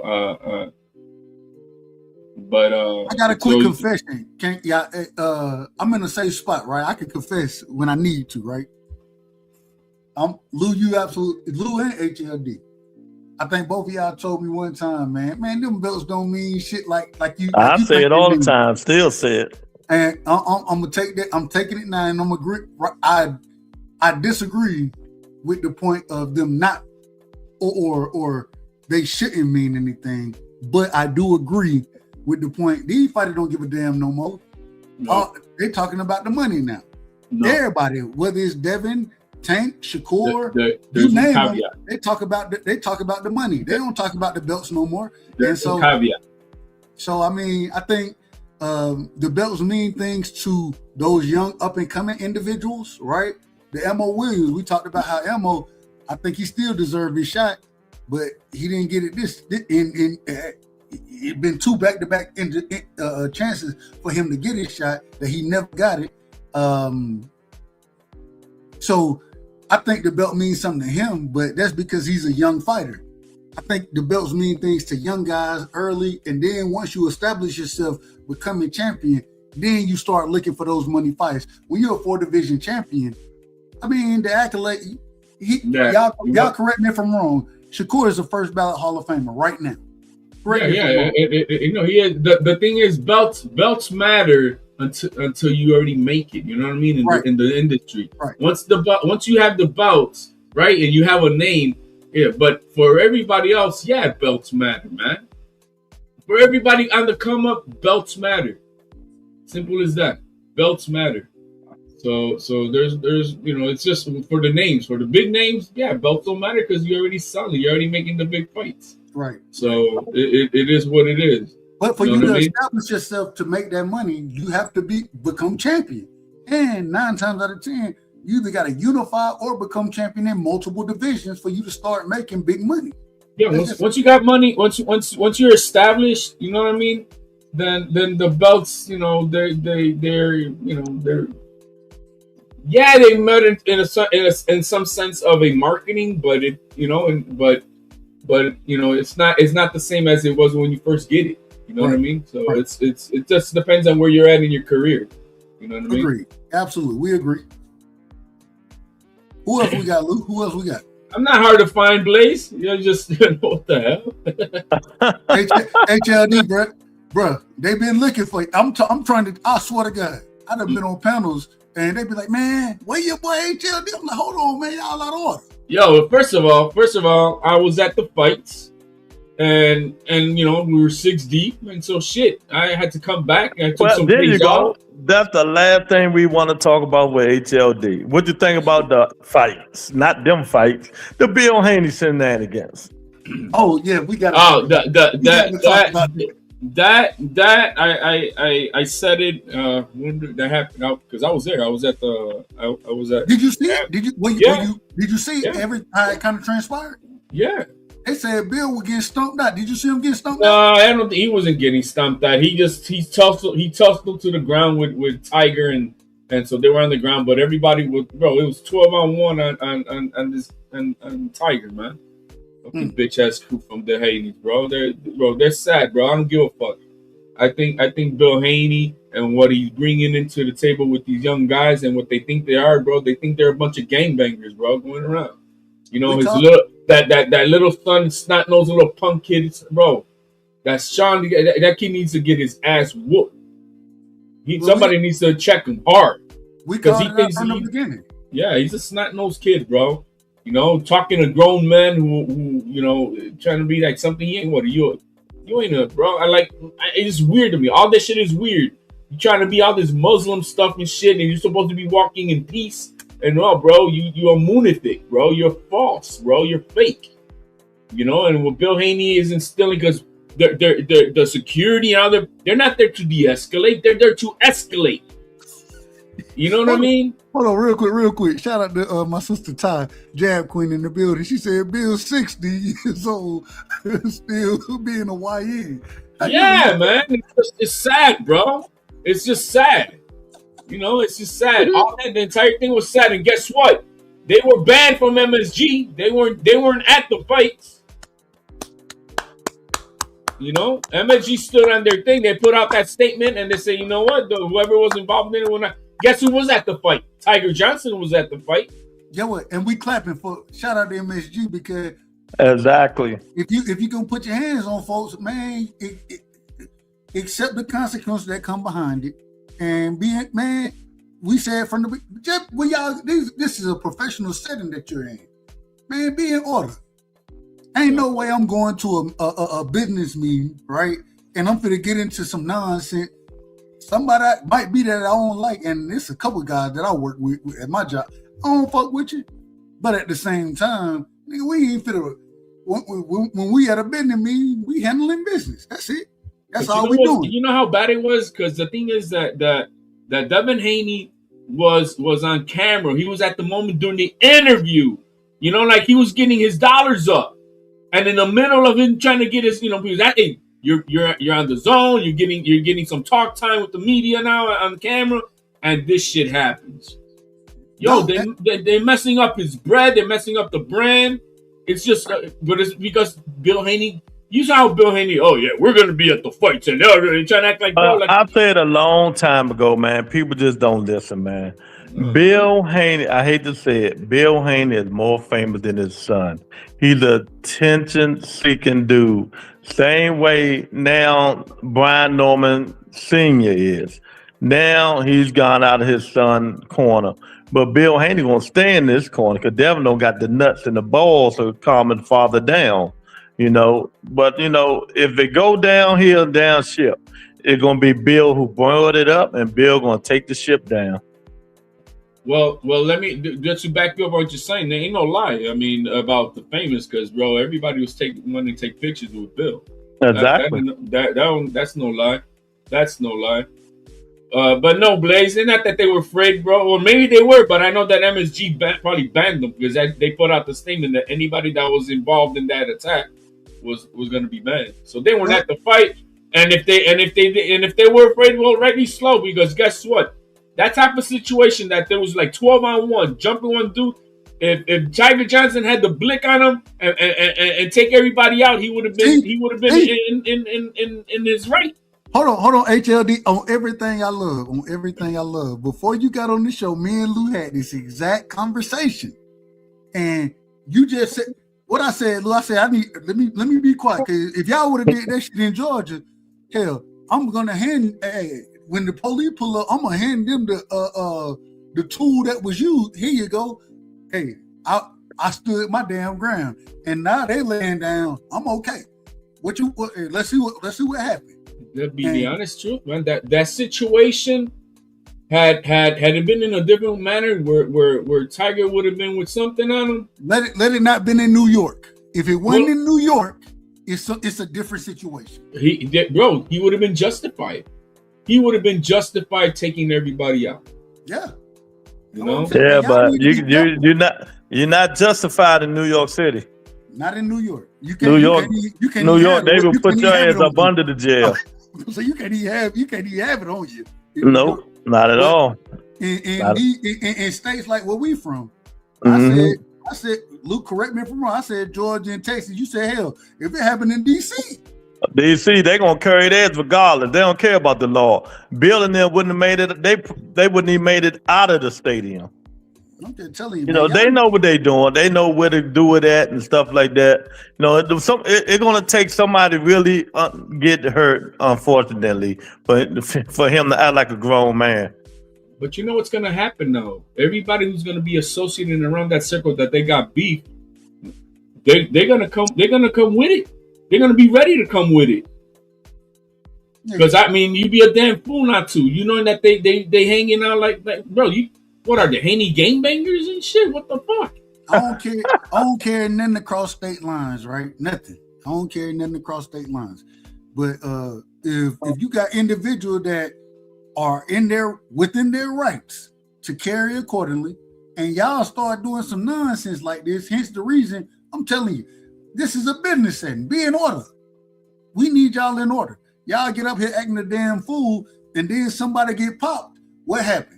Now everybody looking around. Oh, no, he shouldn't have did that. No, y'all shouldn't have did that. Y'all need to be. Y'all was the one that man feared for his life. Who knows what would have happened when you got YNs out here acting a damn fool? What happened? The worst thing that happened was, well, that's not what, but what ended up happening was that happened right on the left side of the theater and the media side. And instead of being able to separate the parties, right? You know, hey, yo, Tiger, you go that way, and Bill going this. They all went out the same fucking hallway. They all went the same way. Yeah. The same way. And so guess what's gonna happen? You know what I mean? It started back up. It started right back up. And so it's just like it was bad overall. It was bad overall, but there was no cooling heads to prevail in the situation. You know, and I don't know what the hell was Bill Haney doing wrapped around Tiger Johnson in that hallway. Like, I just didn't, bro, it was just like, what the fuck? Like, oh, now that I'm not on camera, I can be a fool? I don't get it. I didn't get it. But that little kid, that Sean kid, he needs to get smacked up. He needs to get smacked up. No, he don't. Because his father needs to be a father to him and tell him, man, you out of order. His father reads that. But we running a business right here. This is a business operation. We Bill Haney promotes it. Bill Haney promotes that shit, and then he throws a stone and then hides his hand, bro. And that's why we gonna call Bill out of order. He out of order. No. I'm gonna call him out of order. Okay. Breaking news. James Harden gone to Cleveland Cavaliers. Yeah, well, I seen that. I don't damn. I'm messing with y'all. Yo, but I heard Giannis is about to be out of. He going to Golden State. Yeah, that's what I heard. Yeah, he going to Golden State. Real quick, shout out to my brother, and one of the, I call him James Earl Jones, man. You know James Earl Jones got that voice, right? Mufasa. Shout out to HB, the voice of reasoning. You know what I'm saying? One of the great voices. Shout out to Mr. Chapman in the building. Shout out to Kazi in the building. Much love to everybody. Y'all hit the like button. On my channel, on Luke channel, HLD, man, you got to start, when we go live, you got to put your shit going. You got to get your shit going, too, HLD man. Ain't thinking about that stuff, man. I know you ain't, but I'm just telling you. About what? Oh, never mind. Don't worry about it. Channel? Nah, man. Look, I am grateful for all you guys who have channels, you know, and I can tag along and shoot the shit with you guys. You know, I appreciate that as it is, man. If I ever do this, maybe when I don't got an occupation, maybe. But we'll have fun one day on your channel, man. We'll have fun. But till then, I appreciate going. I've been on Dub. Obviously, I've been here. I appreciate it, man. I appreciate you shooting shit, and I appreciate those thinking I should have one, but maybe one day.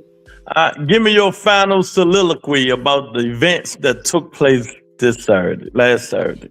Shout out to Shakur. Regardless, I know Lou, you can come up with different. Man, I'm giving that man all the credit in the world. I thought he put on a heck of a performance. Can't wait to see what's next for him. I hope he tries to reign at 40. Not looking for you to go back down. Not looking for you to go up and put rehydration clauses on niggas. We looking for you to reign in the division and fight the champions in the division, because 40 is a stacked division. And we want to see that division get unified. That's what we want to see as fans. Y'all correct me if I'm wrong there. Only other point I have is stop calling these folks boogeymans. Murtaza Aliyev went out there as the boogeyman and got I ain't gonna say got hands and feet put on him, but just got outboxed. And man, he didn't have no answers. Couldn't cut the ring off to save his life. Stop giving these folks all this random credit. That's right. Stop calling niggas Debo. Everybody can't be the damn. It ain't a boogeyman all the time. And y'all called this man the boogeyman, and we watched the boogeyman as far as Josh Kelly or get in the ring with Josh Kelly and get outboxed and look like a damn fool. That's what we're seeing happen. So stop calling folks boogeymans and all this other kind of nonsense. Watch the sport, love the sport, and just be honest. You know what I'm saying? At the end of the day, that's what we're here for. We're going to talk it. We're going to be honest about it. That's my soliloquy. Shout out to Xander. I can't wait to see Xander. You know what I'm saying? I think that he's on the right trajectory. I want to see Xander fight a Jaleel Hackett at 60 one day. I don't know when that happened, but I want to see that fight. I would love to see that fight. He's going to have Omari Jones problem. Jaleel Hackett's going to get whooped by Omari Jones. Hey, if that happened, get what? I'm going to be right here, and I'm going to tell you was absolutely correct if it happened that way. I'm a fan. I'm a fan of Omari Jones, so I'm a fan of Jaleel. You saw Omari fight on, Jaleel fight on Sunday? I saw it.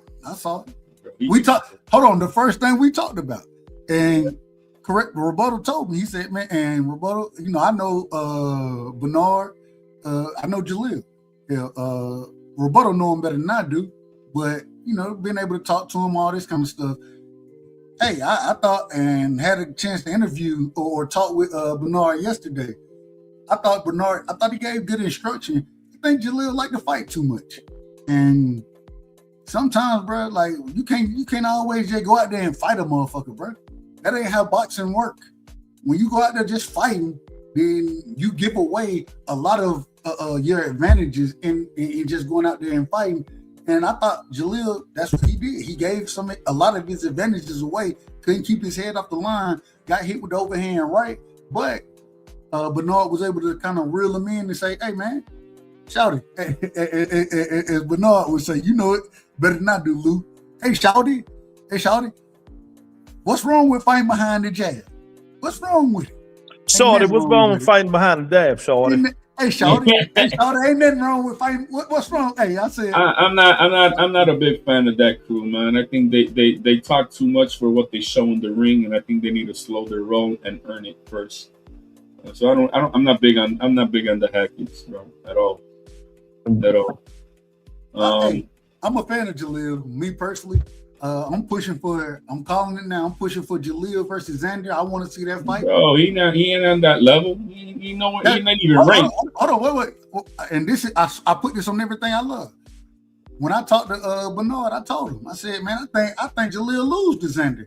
I want to see the fight. Will, bro. You saw him how he was fighting on Sunday? Hell yeah, he's gonna lose. I'm just telling you what I said to him. And so at the end of the day, hey, but I still want to see the fight. I think it's a hell of a fight. So he's got to earn the ranking first, man. He ain't even on that level. Agreed. Go ahead, HLD. Go ahead. Man, look, on Saturday, man, I mean, it is what it is. But look, man, we still won.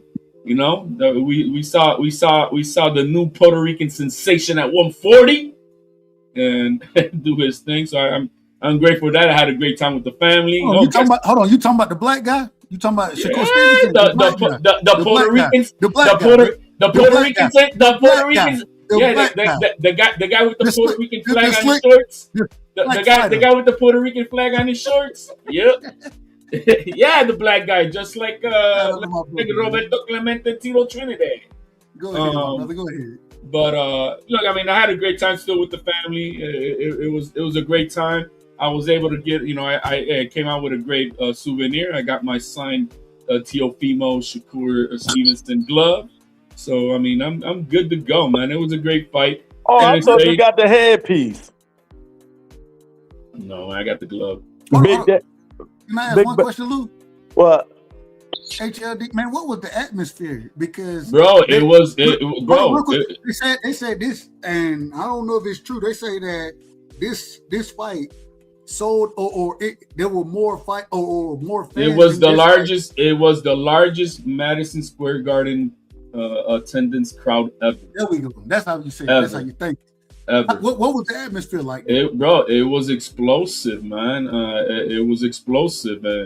Unfortunately, the roar, unfortunately, the roar that Teo came out to, because that shit exploded when he came out, did not match the fight, right? But until then, it was mayhem in there. It was mayhem. It was awesome. It was a great energy until the fight started. But it was great, man. It was great overall. No foolery that we saw the day before with the weigh-ins, nothing like that. No fights in the crowd. People were trolling this and that, but I mean, just a good crowd. Good crowd overall, a lot of energy. But then the fight started. It was like, okay, I mean, you know what I mean? But it was great, man. It was a great atmosphere. I had a great time with the family, my son and father and uncles and cousins. So we had a good time. Shakur Stevenson, bro, proved to be the man. Backed up everything. I'm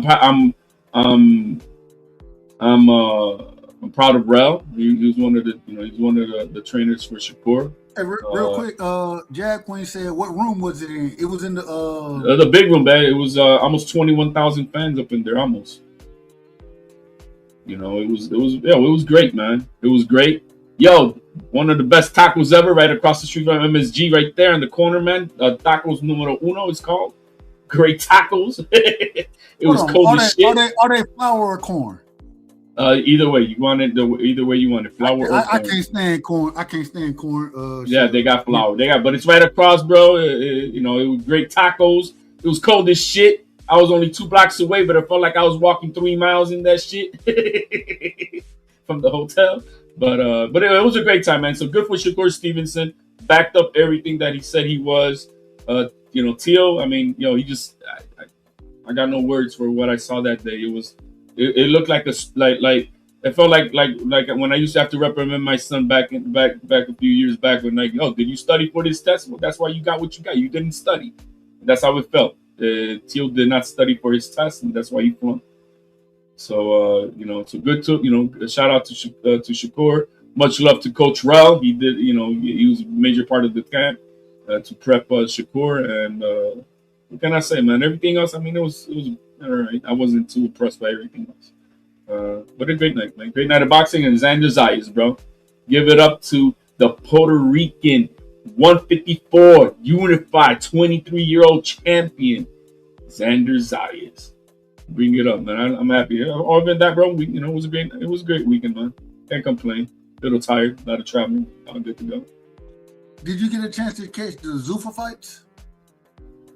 I caught on Sunday. I caught the Jalil and the Rayo fight. The best fight on that card was, and we said this earlier, but Hot Rod versus the knockout, Vosnik, right? Vosnik. Yeah. The bet. What do you think about that fight? But he was getting his ass whooped, and I swear to God, I was like, this nigga finna get knocked. He finna get stopped. I don't know when, but he finna get stopped. Well, we're not talking about that. We're not talking about that. We're not talking about that. Hold on, bro. No. But the best part of the night on Saturday was when we see the flat top fly off, bro. Oh man! Oh my God, bro! When we listen, the ceiling missing out there, HLD. When we saw that dead rat fly off his head, bro. Hey, hold on! He threw it into the crowd, they said they passed it around in the damn crowd. I said, this is out of order. This is out of order. Yo, right they were trying it on, bro. They were taking pictures with it, bro.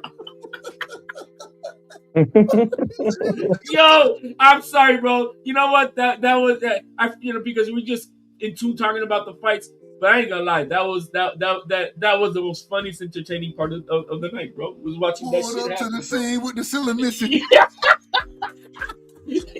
That shit was funny. That convertible, whoop, like this. Yo, that was funny as hell, man. And guess what, Big Baby, he rolled with it, bro. He rolled with it. That man got on tour. He went on 3 shows already. Good for him, bro. Good for him. Yo, that's my guy. You know, that's my guy, Big Baby. Yeah, bro. He can't, bro. And then he just still in the chat. He in your chat now, Lou. His ring walk. Yo, I got you. Go ahead. Yo, my bad, HOD. Big Baby's ring walk was dope. He came out pimping, styling to some salsa music. Bro, it was dope. He made it fun. You see, I mean, when it comes down to it, you know, you want to be entertained. And it's not only just about the overall experience, and he made it fun. He made that shit fun.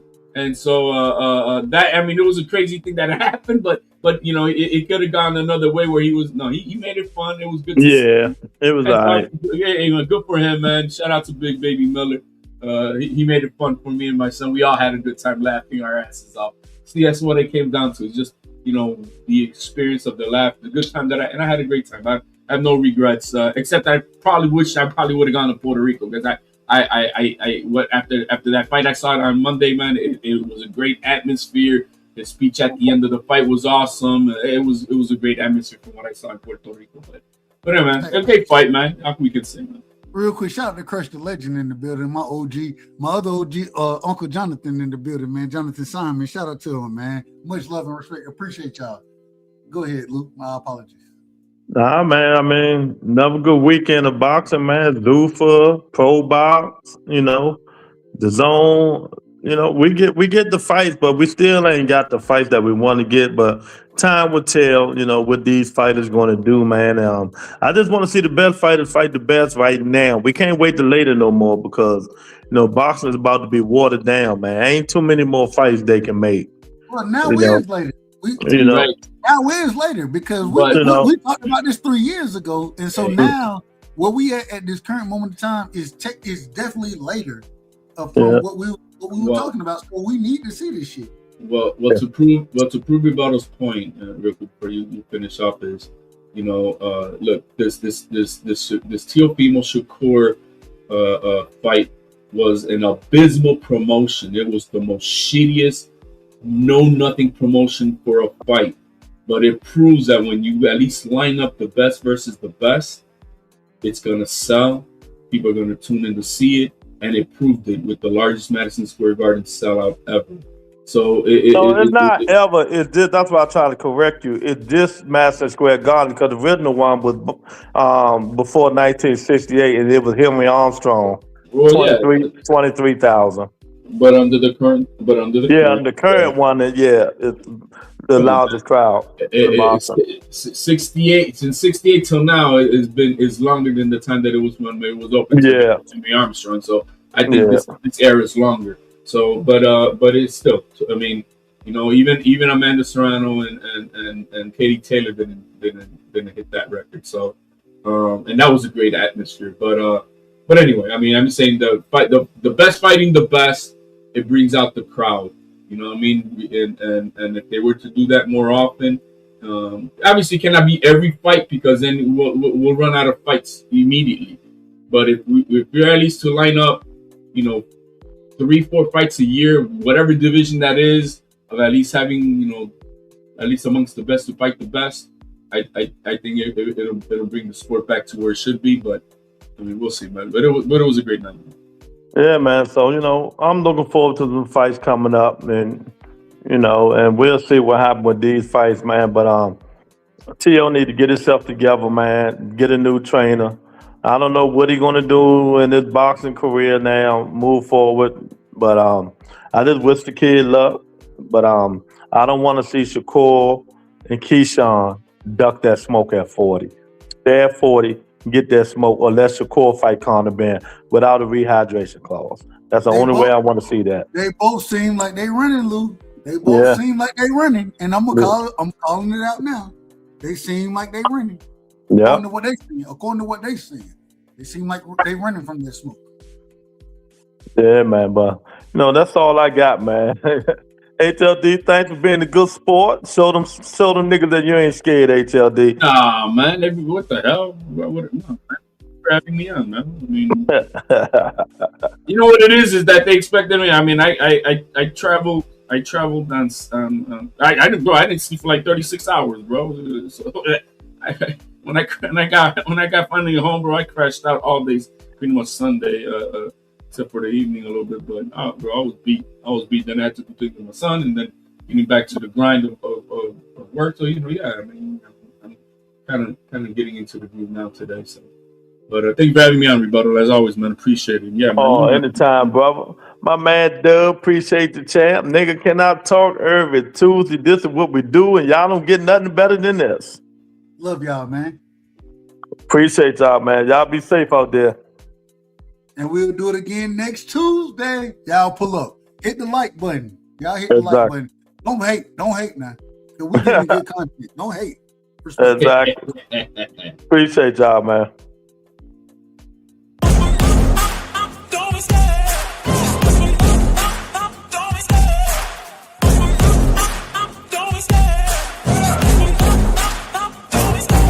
Love the chase and the hunt, and I set the pace when I'm running. I always take what I want and I always give it 100. Don't need a bank, no I'm funded. Play the game like it's nothing. I'm always thankful for something. Don't take for granted, stay humble. Now wake up, it's time to look at the enemy. Look in the mirror if he is no friend to me. It's not working out, maybe it's the chemistry. It's time to break up so I can make a better me. Better believe in your mind, cause it's everything. You can mold, shape, find almost anything. All it takes is some time and some clarity to find your identity. It's my